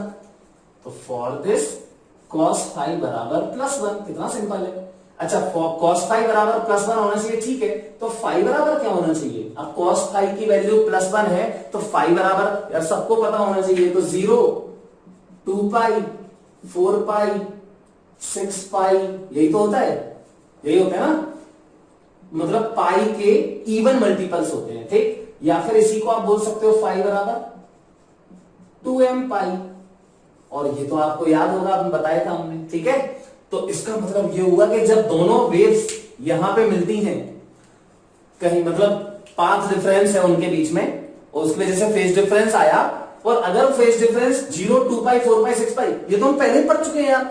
जब ऐसा फेज डिफरेंस होता है तो हम उन्हें बोलते हैं सेम फेज में। मतलब जब दोनों वेव्स यहां पर सेम फेज में मिलती हैं, और वो कब मिलेंगी, जब ये पाथ डिफरेंस होगा, और ये पाथ डिफरेंस प्राप्त करने के लिए, सॉरी ये फेज डिफरेंस होगा, और ये फेज डिफरेंस गेन करने के लिए, ऑब्टेन करने के लिए पाथ डिफरेंस कितना होना चाहिए दोनों वेव्स के बीच का, ये है देखो पाथ डिफरेंस, इसका पाथ और इसका पाथ, तो ये डिफरेंस है, तो वो कितना होना चाहिए। तो हम जानते हैं ये वाला फॉर्मूला, फाई बराबर 2 pi upon lambda into delta x. तो डेल्टा एक्स बराबर, यहां लिख रहा हूं मैं, ये तो हो गया फेज डिफरेंस, ये तो हो गया फेज डिफरेंस किसके लिए, ए मैक्स के लिए। अब पाथ डिफरेंस देख लेते हैं, तो पाथ डिफरेंस तो डेल्टा एक्स होता है, तो डेल्टा एक्स बराबर बोलो, इस फॉर्मूले में रखो सारी वैल्यू, चलो रखते हैं, तो 0 रखो तो 0 आएगा, या हमें वैसे ही भी याद होना चाहिए, तो रख दो 0 की डेल्टा एक्स रखो 2 पाई, तो ये आ जाएगा लैम्डा, फिर रखो 4 पाई, तो ये 2 लैम्डा, 3 लैम्डा, ये सब सीख चुके हैं, पढ़ चुके हैं। या फिर शॉर्ट में क्या लिखते हैं, डेल्टा एक्स बराबर, इसी को रख दो 2m पाई को यहां रख दो डेल्टा एक्स की जगह, इस फाई की जगह पे रख दो इसको, फाई की जगह पे 2m पाई, 2 पाई को बगैर m लैम्डा का क्या, और यही तो पहले भी था m लैम्डा, बगैर m बराबर दोनों में लिख दे रहे 0, 1, 2, 3 सब कुछ क्लियर है। मतलब अगर दो वेव्स चल रही हैं और किसी एक पॉइंट पे इसका पाथ डिफरेंस, इसका पाथ और इसका पाथ का डिफरेंस ये है 0 लैम्डा, अब देखो 0 भी हो सकता है, समझ में आया, अब 0 हो गया। मान लो ये दो वेव्स हैं और ये चली यहां पार्टिकल है बिल्कुल बीच में इनके, तो ये आएगा, दोनों का पाथ सेम होगा, तो पाथ डिफरेंस 0 हो गया। मतलब ये दोनों वेव्स मिली कैसे, फेज में, सेम फेज में, फेज डिफरेंस 0 है, या फिर इनके बीच का डिस्टेंस का डिफरेंस कितना हो, लैम्डा हो, मतलब इसको थोड़ा ज्यादा कर दो जैसे यहां पे मैंने किया था, ये, और इसको कम कर, उतना ही कर दो, तो ये देखो लैम्डा, ये x डिस्टेंस, इसकी डिस्टेंस x है, तो इसकी डिस्टेंस कितनी है, x प्लस लैम्डा, तो पाथ डिफरेंस कितना आएगा, लैम्डा, या फेज डिफरेंस कितना आएगा 2 पाई, तब भी यहां पर जो पार्टिकल होगा उसका एम्पलीट्यूड मैक्सिमम होगा।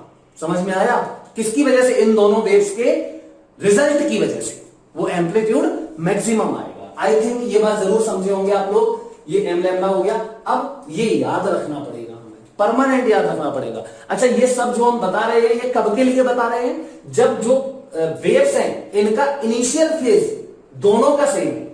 ये जो फाई है ये फेज डिफरेंस है, लेकिन ये किसकी वजह से आया है, पाथ डिफरेंस की वजह से, इनिशियल फेज में डिफरेंस की वजह से नहीं। मतलब ऐसा भी हो सकता है ना कि ये पार्टिकल ऊपर स्टार्ट करता है और ये पार्टिकल नीचे स्टार्ट करता है, तो फिर इनके बीच में तो ऑलरेडी एक पाई का फेज डिफरेंस है इनिशियल फेज की वजह से, और दूसरा फेज डिफरेंस आएगा पाथ डिफरेंस की वजह से। इस दो पार्ट फेज डिफरेंस जो होता है नेट, वो दो की वजह से आता है, दो रीजंस की वजह से आता है। एक तो सोर्स वेव के जो ओरिजिनल है सोर्स, उनके इनिशियल फेज में डिफरेंस की वजह से, और एक पाथ में डिफरेंस की वजह से। समझ गए? तो यहां पर इनिशियल फेज दोनों वेव का सेम है, सिर्फ पाथ अलग अलग कवर कर रहे हैं वो, इसलिए उनमें फेज डिफरेंस ये फाई आ रहा है, तब ये फॉर्मूले सब वैलिड है। ठीक, अगर इनिशियल फेज भी होगा, इनिशियल फेज भी अलग अलग होगा, मतलब इनिशियल फेज में डिफरेंस भी होगा, तब क्या करेंगे अभी सीखेंगे। बहुत सिंपल है, बहुत सिंपल। तो पहले तो ये पता होना चाहिए। अब आ जाओ आप, ये कंस्ट्रक्टिव इंटरफेरेंस हो गया। अब मैं यहीं पे लिख रहा हूं डिस्ट्रक्टिव इंटरफेरेंस, यहां पे नहीं लिख रहा हूं, यहां पे लिख रहा हूं। ठीक है, डिस्ट्रक्टिव इंटरफेरेंस। तो फॉर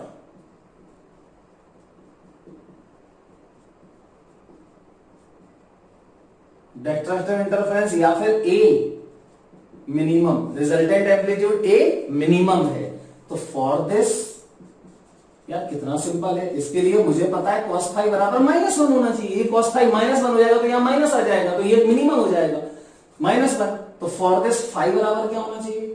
फाई बराबर मुझे लगता है पाई, 3 पाई, 5 पाई, 7 पाई, मतलब ऑड मल्टीपल्स ऑफ पाई। और ये तो हम पहले भी पढ़ चुके हैं, मतलब इसको लिख सकते हैं 2m+1 इंटू पाई, ये हो जाएगा। अच्छा, तो फिर इसके करस्पॉन्डिंग पाथ डिफरेंस क्या होगा? पाथ, ये तो फेज डिफरेंस है, तो पाथ डिफरेंस क्या आएगा? तो पाथ डिफरेंस क्या होता है? Delta x. रखो इसमें डेल्टा एक्स के, देखो ये है डेल्टा एक्स निकालना है, फाई की जगह पर रख दो आप पाई, तो पाई पाई खत्म, λ/2, देखो वही आ गया। फिर अगला आएगा, ये रखोगे 3 पाई तो 3 λ/2 आएगा, फिर 5 λ/2 आएगा, मतलब देख रहे हो λ/2 के ऑड मल्टीपल्स। या फिर डेल्टा एक्स बराबर, अब याद होगा 2m+1 इंटू λ/2, ये तो हम सीख चुके हैं यहां पहले ही। क्लियर? वेयर m बराबर सब कुछ 0 1 2 3 4, मतलब जब दो वेव्स जिनके बीच में इनिशियल फेज डिफरेंस 0 है, मतलब इनिशियल फेज सेम है, या दोनों का इनिशियल फेज 0 है, तो फेज डिफरेंस 0 है इनिशियल वाला। पाथ में डिफरेंस जिनका λ/2, 3 λ/2, 5 λ/2, या फेज में डिफरेंस पाई, 3 पाई, 5 पाई, 7 पाई है, तो वहां जो पार्टिकल है, जो पार्टिकल पे दोनों मिल रहे हैं वेव्स, उस पार्टिकल का जो नेट डिस्प्लेसमेंट होगा वो मिनिमम होगा। अच्छा, अब ए मिनिमम और यहां ए मैक्सिमम, तो ए मैक्सिमम का फॉर्मूला भी तो लिख लें यार। तो यहां पे रख दो cos पाई की जगह पे 1 रख दो, +1, तो ये ए मैक्स आ जाएगा। तो ए मैक्स का स्क्वायर बराबर a1 square plus a2 square plus 2a1 a2, मतलब कि ये हो जाएगा a1 प्लस a2। ठीक है, और यहां पर ए मिनिमम होगा, तो ए मिनिमम बराबर क्या आ जाएगा? ए मिनिमम बराबर cos फाई बराबर -1 डाल दो ना इसमें, तो यहां a1 square plus a2 square minus 2a1 a2, मतलब a1 माइनस a2। अब मुझे नहीं पता देखो कौन सा बड़ा है, तो इसलिए मैं लिखूंगा a1 डिफरेंस a2। क्लियर? ये हो गया। अब अगर आपसे, चलो इतना ही सीखो अभी तो तुम, आई थिंक इतनी बात क्लियरली आप लोग समझ गए होंगे। ठीक है, क्योंकि इसमें हम इंटेंसिटी भी डिफाइन करेंगे अभी, तो उसको अभी नहीं करूंगा, उसको बाद में बताऊंगा। अभी तुम लोग पहले इतना 100% क्लियरली सीखो, क्योंकि ये बेसिक है। अब इसके आगे जो भी पढ़ोगे उसमें ये सारी चीजें यूज होंगी। ये फील बहुत जरूरी है होना। अब मैं इसी में थोड़ा सा आगे बता रहा हूं, पहले तो ये चीजें आप ध्यान रखना। ठीक है, चलो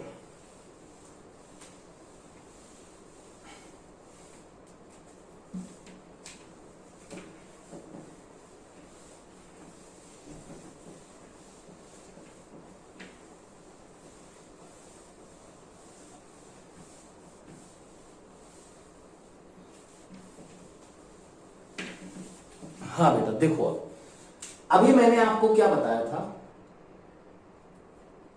कि ये एक यहां से एक वेव जा रही थी ऐसे, है ना, ऐसे जा रही थी। तो हमने यहां पे स्टार्टिंग की थी इसकी, मैं बड़ा सिंपल बताऊंगा आपको। देखो ऐसा था, ये वाला पार्टिकल देखना था हमें, बस इतना था। क्लियर? ये डिस्टेंस थी हमारी लैम्डा, और यहीं से एक और वेव भेज रहे थे, मतलब यहीं से, मतलब ऐसे देखो, एक यहां से एक यहां से, सेम डिस्टेंस, और इनिशियल फेज भी सेम। कैसे ऑसिलेशन हुआ? ऐसे ऐसे, ऐसे ऐसे, इनिशियल फेज सेम है दोनों का, कितना है 0 0।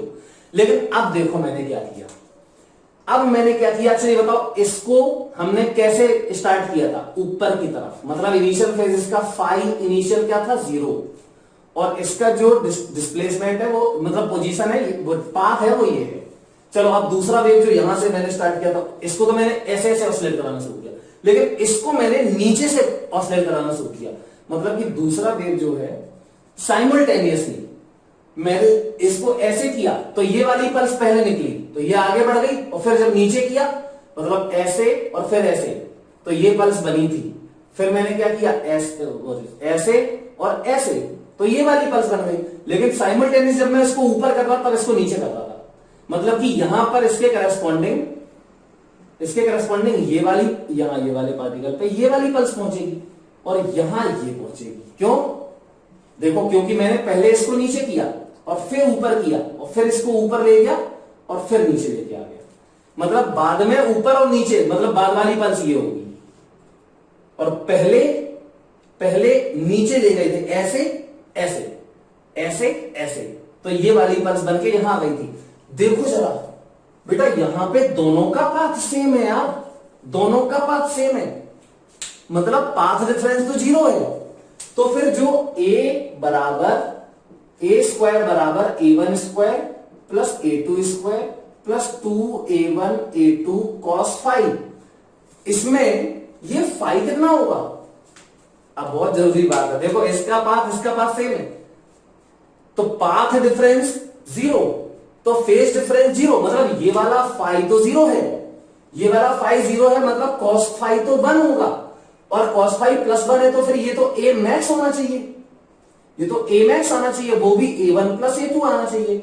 लेकिन क्या तुम्हें ऐसा दिख रहा है? देखो जरा, मुझे तो नहीं दिख रहा, क्योंकि जब ये वाली पल्स यहां जाएगी आगे, तो जब ये वाला पार्ट प्लस एम्पलीट्यूड यहां पहुंचेगा, इसका तो माइनस एम्पलीट्यूड पहुंचेगा, या इसका कोई भी पॉजिटिव डिस्प्लेसमेंट पहुंचेगा उतना ही इसका नेगेटिव डिस्प्लेसमेंट यहां पहुंचेगा, मतलब ये पार्टिकल का एम्पलीट्यूड तो 0 होगा, मतलब मिनिमम हो गया ये तो एम्पलीट्यूड। इसका मतलब सिर्फ यहां इस फाइव को देख के ही आप एम्पलीट्यूड नहीं बता सकते हो, ये वैलिड कब होगा? एम्पलीट्यूड इसको देख के कब बता सकते हो? जब इनिशियल फेज दोनों का 0 है, जबकि इनिशियल फेज में ही देखो इसका इनिशियल फेज 0 है और इसका इनिशियल फेज है पाई, क्योंकि इसमें नीचे से ऑसिलेशन हुआ था, तो फिर इनिशियल फेज डिफरेंस भी तो आ गया।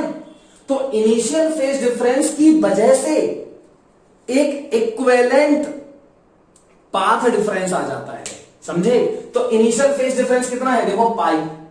अब ये initial phase difference delta phi या फाई मान लिया, इसकी करस्पॉन्डिंग क्या निकालो? इसके करस्पॉन्डिंग पाथ डिफरेंस निकालो आप। तो देखो आधी साइकिल का पाथ डिफरेंस आएगा, आधी साइकिल का कैसे आएगा? देखो डेल्टा फाई बराबर क्या होता है? 2 pi upon lambda into delta X. Delta phi की जगह पर रख दो क्या? पाई, तो ये देखो पाई से पाई कट गया, क्या आ गया? डेल्टा एक्स बराबर लैम्डा बाई 2। लैम्डा बाई 2 मतलब एक आधी साइकिल का, मतलब या तो आप ऐसे कर लो कि या तो इसमें आधी साइकिल ऐड कर दो या फिर इसकी आधी साइकिल कम कर दो, बस इतना करना होता है, समझ गए? अब सोचो तुम, अगर तुम इसमें आधी साइकिल कम कर दो या आधी साइकिल ऐड कर दो तो क्या होगा? ऐड कर दो कम कर दो का मतलब, ऐड कर दो कम कर दो का मतलब है ये पल्स तो ऐसे निकल रही होंगी ना, तमाम ऐसी पल्स तमाम बहुत सारी निकलेंगी पल्स। तो फिर सोचो, अब मैंने क्या बोल रहा हूं कि इसमें से एक पल्स कम कर दो या एक पल्स बढ़ा दो। कम कर दो का मतलब है इसको थोड़ा आगे खिसका दो, एक पल्स आगे खिसका दो, तो फिर से देखो ये वाली पल्स यहां आ जाएगी, ये वाली पल्स यहां आ जाएगी, समझ गए ना? तो अगर ये वाली पल्स यहां आ जाएगी और ये वाली पल्स आगे बढ़ जाएगी तो भी ठीक है, तो फिर वही आ जाएगा क्या? 0 आ जाएगा, मतलब मैक्सिमम आ जाएगा, मैक्सिमम आ जाएगा। देखो कैसे, मैं क्या बोल रहा हूं फिर से समझो। अभी तुम्हें यहां से देखने पर क्या दिख रहा है? पाथ डिफरेंस 0, तो फेज डिफरेंस 0, तो मैं तो सोच रहा था कि मैक्सिमम होगा, है ना? मैक्सिमम होगा, तो मैं गलत सोच रहा हूं, मिनिमम होगा। अब क्यों, कैसे होगा मिनिमम, वो देखते हैं। तो यहां पे इनिशियल फेज डिफरेंस है, उसकी वजह से आप क्या करो? पाथ डिफरेंस लिख लो लैम्डा बाई 2। तो यहां पाथ का डिफरेंस 0 है, लेकिन इनिशियल फेज की जगह पे इनिशियल फेज में डिफरेंस की वजह से एक पाथ डिफरेंस आया है, ये पाथ डिफरेंस होगा इसमें इक्विवेलेंट। दिख नहीं रहा है आपको, लेकिन ये मानना पड़ेगा आपको, समझ में आया कि नहीं? Clear?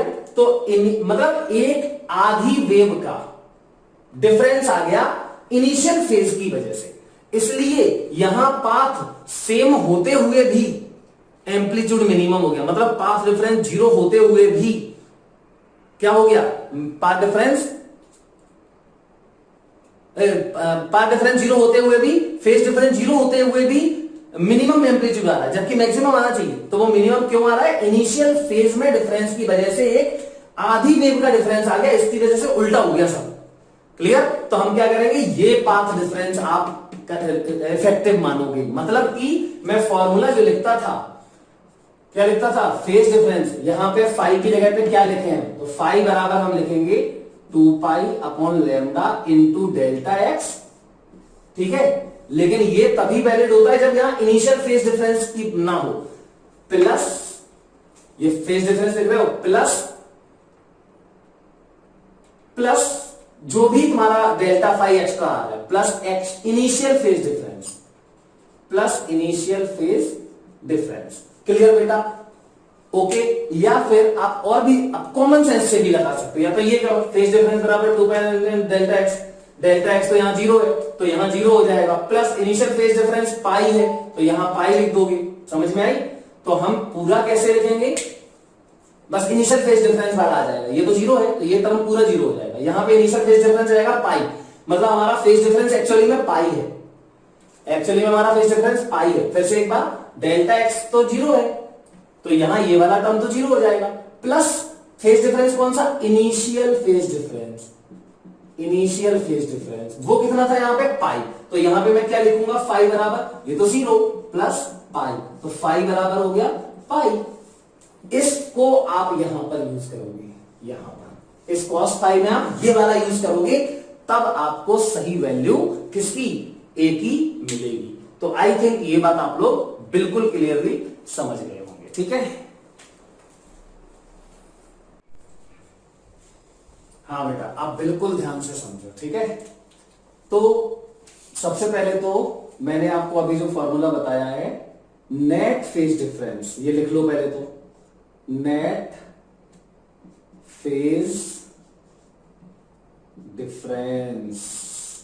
Net phase difference delta phi बराबर क्या होता है? 2 pi upon lambda into path difference. ये तो पाथ डिफरेंस की वजह से वाला फेज डिफरेंस है ना, और प्लस एक और होता है, कौन सा? इनिशियल वाला, है ना, plus initial phase difference. Initial phase difference, ये बस कितना सा फॉर्मूला है। क्लियर? और जो ये वाला, इसको फाई लिख दे रहे हैं। अच्छा, ये जो फाई आएगा इसको हम यूज करेंगे एम्पलीट्यूड, रिजल्टेंट एम्पलीट्यूड वाले फॉर्मूले में। किसमें? ए स्क्वायर बराबर A1 square plus A2 square plus 2A1 A2 cos phi. अब यहां पे फाई ये वाला नेट फेज डिफरेंस है। अब बेटा अगर ये वाला इनिशियल फेज डिफरेंस नहीं है, मान लो दोनों का इनिशियल फेज सेम है, तो इनिशियल फेज डिफरेंस जीरो आएगा, तो फिर सीधा ये फाई जो होगा वो इसी के करस्पॉन्डिंग, मतलब पाथ डिफरेंस के करस्पॉन्डिंग जो फेज डिफरेंस आएगा वही होगा। ये तो बिल्कुल क्लियर है। तो अभी हम वही डिस्कस कर रहे हैं जिसमें सिर्फ डेल्टा एक्स है, ये इनिशियल फेज डिफरेंस नहीं है। क्लियर? चलो, तो ये ध्यान रखेंगे। अब हम, अभी तो मैंने यार एम्पलीट्यूड के बारे में बताया है, अब क्या मैं आपको एक वेव की इंटेंसिटी बता चुका हूं? बिल्कुल बता चुका हूं। इंटेंसिटी ऑफ वेव इंपॉर्टेंट है, नोट करना। इंटेंसिटी ऑफ वेव आई बराबर होता है 2 pi square F square A square rho V. देखो ये फॉर्मूला है, डिराइव भी करवा चुके हैं, जहां पे एफ क्या है? फ्रीक्वेंसी, या ओमेगा के फॉर्म में भी लिख सकते हो, ओमेगा बराबर 2 पाई एफ। तो यहां पे 2 से मल्टीप्लाई कर दो, यहां पे लिख दो 4, है ना, और यहां नीचे 2, तो 1/2 ये हो जाएगा तुम्हारा 1/2। देखो ये 2 पाई एफ का होल स्क्वायर मतलब ओमेगा स्क्वायर हो जाएगा। तो ऐसे भी लिख सकते हो, आई बराबर half omega square A square rho V. ये भी डिराइव करवाया। तो इससे रिजल्ट क्या निकल रहा है? रिजल्ट निकल रहा है कि intensity of a wave is proportional to frequency का स्क्वायर। एफ स्क्वायर या ओमेगा स्क्वायर, एक ही बात है, ठीक। अच्छा, और ये बात निकल के आई सामने, बहुत बढ़िया। और देखो इंटेंसिटी प्रोपोर्शनल एम्पलीट्यूड का स्क्वायर, क्या? हाँ बिल्कुल, एम्पलीट्यूड का स्क्वायर के डायरेक्टली प्रोपोर्शनल, बाकी रो और बी के तो प्रोपोर्शनल है। तो ये विशेष बात है, ये ध्यान रखना है, ठीक है। अब आई प्रोपोर्शनल ए स्क्वायर। अब मैंने आपसे क्या बोला था, दो वेव जा रही है जिनकी फ्रीक्वेंसी सेम है, याद है, मतलब ओमेगा एफ सेम है, और एक ही मीडियम में जा रही है। अब मीडियम अगर सेम है तो फिर डेंसिटी भी सेम हो गई, मीडियम की डेंसिटी रो सेम हो गई। अब एक मीडियम में किसी वेव की फ्रीक्वेंसी सेम है तो फिर वेवलेंथ सेम है तो फिर स्पीड भी सेम होगी। v बराबर एफ लैम्डा या एन लैम्डा से v भी सेम होगा, है ना। तो सब कुछ सेम है, क्या बदल रहा है, सिर्फ एम्पलीट्यूड बदलेगा। तो देखो कैसे बदलेगा, समझते हैं। एक वेव जा रही है, एक वेव यहां जा रही है, एक वेव यहां जा रही है, A1 एम्पलीट्यूड, इसका A2 एम्पलीट्यूड, ठीक। अब दोनों वेव्स मिली, क्या हुआ, इंटरफेरेंस हुआ। तो इंटरफेरेंस में कंस्ट्रक्टिव भी होता है और डिस्ट्रक्टिव भी होता है ना। Maximum amplitude A1 plus A2, तो वहां इंटेंसिटी बहुत ज्यादा हो जाएगी, और minimum amplitude A1 minus A2, तो वहां इंटेंसिटी भी कम हो जाएगी, जहां पे नेट एम्पलीट्यूड, क्योंकि एम्पलीट्यूड के डायरेक्टली प्रोपोर्शनल होता है, ठीक। तो मैं क्या पूछ रहा हूं, नेट इंटेंसिटी, मैं पर्टिकुलर दोनों वेव्स की इंटेंसिटी पूछ रहा हूं। दो वेव्स जो जा रही थी उनका एम्पलीट्यूड A1, इंटेंसिटी I1, दूसरे का एम्पलीट्यूड A2, इंटेंसिटी I2, उनके मिलने से जो नई वेव बनी या किसी एक पार्टिकल पे जो इंटरफेरेंस हुआ, वहां पे जो रिजल्ट आया उसका तो एम्पलीट्यूड अलग होता है, A1 प्लस A2 या फिर A1 माइनस A2, या इनके बीच में भी कुछ हो सकता है, क्लियर। वो फेज डिफरेंस फाई पे डिपेंड करेगा। तो मैं क्या बोल रहा था कि कंस्ट्रक्टिव और डिस्ट्रक्टिव इंटरफेरेंस में इंटेंसिटी का कैसे वेरिएशन होता है, तो देखते हैं। अच्छा, तो हम जानते हैं एम्पलीट्यूड का स्क्वायर बराबर क्या होता था बेटा, A1 square plus A2 square plus 2A1 A2 cos phi, जहां फाई आपको पता है। इसमें क्या करते हैं, पहले बताओ, पहले वाली वेव के लिए बोलो, फर्स्ट वाली वेव के लिए I1 प्रोपोर्शनल क्या होगा, A1 स्क्वायर। अच्छा, सेकंड वाली वेव के लिए बोलो, I2 प्रोपोर्शनल क्या होगा, A2 स्क्वायर। अच्छा, और रिजल्टेंट वेव, मान लेते हैं रिजल्टेंट वेव की इंटेंसिटी I है और रिजल्टेंट वेव का एम्पलीट्यूड A है, तो फिर I मतलब रिजल्टेंट वेव, रिजल्टेंट वेव, ये ध्यान रखना। तो रिजल्टेंट वेव का इंटेंसिटी I प्रोपोर्शनल क्या होगा, A स्क्वायर, सही है। अच्छा, इसका बराबर लगाओ, तो I1 बराबर कांस्टेंट, उसको मैं K लिख दे रहा हूं। अच्छा, इसका बोलो I2 बराबर, इसमें भी K, क्या इन दोनों का K सेम होगा, हाँ अभी बताया था, सब कुछ सेम है, मीडियम सेम है, वेलोसिटी सेम है ना। एम्पलीट्यूड अलग है तो वो हमने लिख दिया यहाँ पे, डेंसिटी सेम है। इसका I बराबर, इसका भी K, क्योंकि इसके लिए रिजल्टेंट वेव भी तो उसी मीडियम में बनेगी, K इंटू A स्क्वायर। ये बहुत जरूरी है समझना, ठीक है। तो मुझे A1 A2 और A का तो पता है रिलेशन, लेकिन मुझे I1 I2 और I का नहीं पता, जहां I क्या है, रिजल्टेंट इंटेंसिटी, ठीक है। तो इसमें क्या कर रहे हैं हम, कुछ नहीं, K से मल्टीप्लाई कर दो, ये लो, KA स्क्वायर बराबर KA1 square plus KA2 square plus 2, यहां पे भी K लिखना है, तो इसको मैं लिख देता हूं A1 root K, A2 root K, और ये cos फाई। क्या कोई फर्क तो नहीं किया, देखो इसमें क्या कर दो, अंडर रूट लगा दो, तो ये अंडर रूट I1 बराबर A1 तो बाहर आ जाएगा, अंडर रूट K, ऐसे इसको भी लिख दो अंडर रूट लगा के, तो अंडर रूट I2 बराबर A2 और ये अंडर रूट K, इसमें कुछ नहीं लिखना है। चलो ये आ जाओ, तो KA स्क्वायर, देखो KA स्क्वायर हो जाएगा I, तो ये I क्या है, ये I यहां पे वो भी लिख देता हूं, रिजल्टेंट इंटेंसिटी, ये ध्यान रखना है, ये भूल जाओ, रिजल्टेंट इंटेंसिटी। तो I बराबर, ये क्या है, देखो वहां पे I1 प्लस ये क्या है I2 प्लस ये क्या है 2, ये है अंडर रूट I1 और ये है अंडर रूट I2 और ये cos फाई, सही है। तो फिर I बराबर, ये रिजल्टेंट फॉर्मूला हो गया हमारा, यस, यही होता है रिजल्टेंट फॉर्मूला, और ये हमें याद भी होना चाहिए। आई बराबर under root I one plus I two plus 2 under root I one I two cos phi. A का फॉर्मूला ए स्क्वायर बराबर A one square plus A two square plus 2 A one A two cos phi, ये याद होने चाहिए। अब आ जाओ ध्यान से सुनते हैं, एम्पलीट्यूड मैक्सिमम कितना होता है वो तो हम निकाल चुके हैं, है ना। तो फिर मुझे ये बताओ ए मैक्स, अच्छा आई मैक्स किसकी, आई मैक्स क्या होगा, मैक्सिमम इंटेंसिटी आई मैक्स बराबर के इंटू ए मैक्स का स्क्वायर। ये क्वेश्चन आया था इस बार, बहुत बार आता है ये क्वेश्चन, बहुत इंपॉर्टेंट क्वेश्चन है, इस बार भी एक सेट में आया था। आई मिनिमम क्या होगा, ये होगा के इंटू ए मिनिमम का स्क्वायर, कितना सिंपल है। तो फिर आई वन वो I max upon I minimum का रेशियो क्या होगा, I max upon I minimum का ये हो जाएगा ए मैक्स का स्क्वायर अपॉन ए मिनिमम का स्क्वायर, सही है, बराबर, ये तो बड़ा सिंपल है, A one plus A two, A max क्या होता है A one plus A two upon A one minus A to पूरे का होल स्क्वायर। ये फॉर्मूला है, याद रखना, अभी ऐसे ही बता दिया, ठीक है। अब यहां पे देखो ध्यान से, फॉर कंस्ट्रक्टिव इंटरफेरेंस,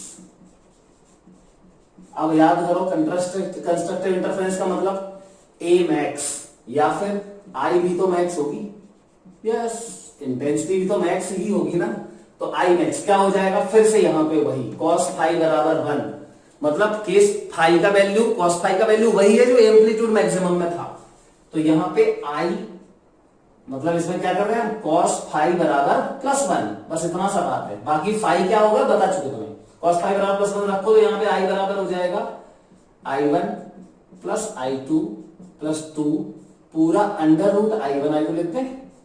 चलो अब इसको देखो, इसको ऐसे लिख सकते हैं, आई बराबर इसको लिख दो अंडर रूट i1 का whole square plus under root i2 का whole square plus 2 under root i1 into under root i2, ये तो फॉर्मूला बन गया, under root i1 plus under root i2 का होल स्क्वायर, तो आई मैक्स, ये max है, आई मैक्स, तो आई मैक्स क्या आ गया बेटा, under root i1 plus under root i2 का होल स्क्वायर। क्लियर, समझ में आ रही होगी बात सबको। अब बिल्कुल सिमिलरली अब खुद लिखोगे तुम, ये भी याद रखना है आपको, ठीक। अब बिल्कुल सिमिलरली आई मिनिमम बताओ, मतलब for destructive interference I minimum आप लिखोगे कॉस फाई बराबर -1, वही आएगा, तो आई मिनिमम बराबर होता है under root i1 minus under root i2 का होल स्क्वायर, माइनस का फॉर्मूला बन जाएगा ना ये। इतनी बातें हमें याद रखनी पड़ेंगी, क्लियर है, ओके। अब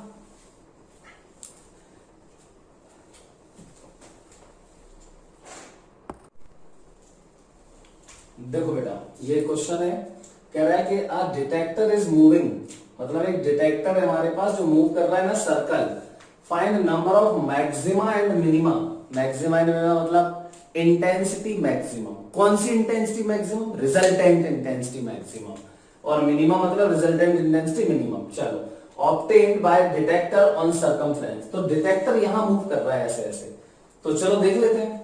सबसे पहले तो ये सोर्सेज हैं, देखो ये S1, ये S1 और S2 दो सोर्स हैं, पॉइंट सोर्स है, जिनके बीच की डिस्टेंस 4 लैम्डा है, जहां लैम्डा क्या है, वेवलेंथ किसकी, S1 से जो वेव निकलेगी उसकी और S2 से जो वेव निकलेगी उसकी, दोनों वेव की वेवलेंथ सब कुछ सेम है, फ्रीक्वेंसी सेम है, वेवलेंथ सेम है, स्पीड सेम होगी, क्लियर। अच्छा, ये सेंटर है इसका, किसका, सर्कल का। तो चलो भाई देख लेते हैं आप डिटेक्टर कैसे, ये अच्छा क्वेश्चन है, ध्यान से सुनना। सबसे पहले तो सेंटर से मिला देते हैं ऐसे ऐसे, ठीक है, चलो यहां भी मिला दो, यहां भी मिला दो। अच्छा चलो, अब एक कॉमन सेंस की बात है, बताओ, अच्छा डिटेक्टर कहां घूम रहा है, सर्कमफ्रेंस पे, ये बताओ डिटेक्टर ऐसा पॉइंट बताओ जहां पे डिटेक्टर हो और पाथ डिफरेंस 0 हो। पाथ डिफरेंस मतलब S1 से जाने वाली वेव का पाथ और S2 से जाने वाली वेव का पाथ सेम हो, बिल्कुल सिंपल है। ये वाला पॉइंट होगा A और देखो ये वाला पॉइंट होगा B। जब डिटेक्टर यहां होगा और यहां होगा तब देखो S1 से जो वेव जाएगी, देखना बेटा, S1 से S जाएगी वेव और S2 से S जाएगी, इक्वल पाथ कवर करेंगे, मतलब पाथ डिफरेंस 0, तो फिर फेज डिफरेंस भी 0, तो यहां पर मैक्सिमा, अब ये फेज डिफरेंस 0, पाथ डिफरेंस 0, तो मैक्सिमा मिलेगा, ये मैं बता चुका हूं पहले, ठीक। अब ये याद होनी चाहिए आपको, तो यहां पे मैक्सिमा मिल गया, चलो ठीक है, यहां पे भी मैक्सिमा मिलेगा, यहां लिख देते थोड़ा सा मैक्स, यहां पे भी मैक्स। चलो अब एक ऐसा पॉइंट ढूंढो जहां पे S1 और S2 से जाने वाली वेव्स के बीच का पाथ डिफरेंस सबसे ज्यादा हो। कॉमन सेंस, S1 से यहां तक जाओगे, इसको C बोल देते हैं, और इसको देखो ये C और ये D। S1 से यहां तक जाओगे और S2 से यहां तक जाओगे, तो पता है ये जो पाथ डिफरेंस होगा इनके बीच की डिस्टेंस के बराबर, ये मैक्सिमम होगा, इससे ज्यादा पाथ डिफरेंस कहीं नहीं हो सकता। देखो यहां है 0, और जब डिटेक्टर घूमते घूमते घूमते घूमते यहां आएगा तो यहां पे सबसे ज्यादा पाथ डिफरेंस मिलेगा उसको, कितना कितना, इनके डिस्टेंस के बराबर। क्यों? क्योंकि यहां से चलेगा इतना, यहां से चलेगा इतना, तो दोनों वेव्स का पाथ डिफरेंस कितना, मतलब यहां पे पाथ डिफरेंस 4 लैम्डा हो जाएगा, ठीक। लिख दे रहा हूं मैं यहां पे, देखो पाथ डिफरेंस क्या हो जाएगा 4 लैम्डा, और यहां पाथ डिफरेंस क्या है 0, पाथ डिफरेंस 0।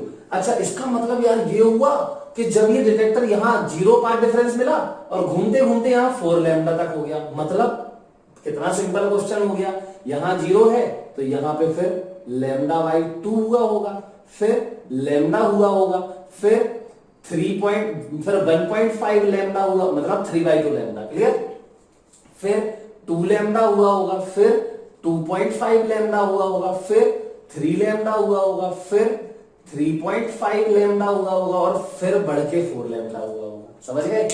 अच्छा तो क्वेश्चन सिंपल सा हो गया। यहां मैक्सिमा, अब बताओ ये लैम्डा बाई 2, देखो ये भी 1.5 जो लिखा है ना वो भी लैम्डा बाई 2 है, लेकिन 3 टाइम्स लैम्डा बाई 2 के ऑड मल्टीपल्स, देखो ये वाले सारे, ये नहीं, मैं मैक्सिमा वाले दाग बना रहा हूं, तो ये मैक्स है, ये देखो मैक्स है, ये मैक्स है, ये मैक्स है, ये वाला नहीं, ये वाला मैक्स है, क्लियर। तो इस सरकमफ्रेंस में ए पे मैक्स है और डी पे भी देखो ये भी मैक्स ही तो होगा, 4 लैम्डा है, ये भी मैक्स है, ये क्या है मैक्स, और देख लो 1 2 3, मतलब इस क्वाड्रेंट के अंदर आपको 3 मैक्सिमम मिलेंगे, और मिनिमा देखो बेटा 1 2 3 4, मतलब 3 मैक्स और 4 मिनिमा, तो यहां मिल गए, ठीक है। अच्छा इसको काउंट नहीं किया मैंने, ये ए को और डी को काउंट नहीं किया है, ध्यान रखना, यहां पे सी को और डी को भी मैं काउंट नहीं करूंगा, ये भी मैक्स है, देखो यहां पे भी बिल्कुल जैसे यहां गए थे तो 4 लैम्डा था, यहां पे भी क्या होगा, पाथ डिफरेंस बराबर 4 लैम्डा, क्लियर, यहां पे भी 4 लैम्डा होगा। अब जैसे आप यहां 0 है और यहां 4 लैम्डा है, तो यहां पे भी तो ऐसे ही ये वाली चीजें यहां पे भी तो मिलेंगी, यहां पे भी तो मिलेंगी, यहां पे भी तो मिलेंगी। इसका मतलब जब ये ऐसे चल के यहां आएगा तो इस वाले पार्ट में भी 3 मैक्स और 4 मिनिमा, ऐसे यहां पे भी 3 मैक्स और 4 मिनिमा, यहां पे भी 3 मैक्स और 4 मिनिमा, मतलब टोटल मिनिमा तो काउंट कर ही लो, देखो 4 4 8 4 3 4 16, 16 मिनिमा, 16 तो मिनिमाज हो गए, मैक्सिमा मिल रहे, तो 3 यहां 3 यहां 3 यहां 3 यहां, 12 और 13 14 15 16, सही है ना, सही काउंट किए। 0 यहां पे path difference 0, lambda by 2, lambda 1.5 lambda 2 lambda 2.5 lambda 3 lambda 3.5 lambda 4 lambda, बिल्कुल सही है। तो 1 2 3, ठीक है, 3 यहां 3 यहां, 3 चौको 12 और 1 2 3 4 ये 16, मतलब 16 मैक्सिमा, ये हमारा आंसर हो गया, क्लियर है। मिनिमम देखो 1 2 3 4, 4 चौको 16, बिल्कुल सही है, 16 मिनिमम 16 मैक्सिमम मिलेंगे एक सरकमफ्रेंस पे उसको। आई थिंक सभी लोग इसको समझ गए होंगे।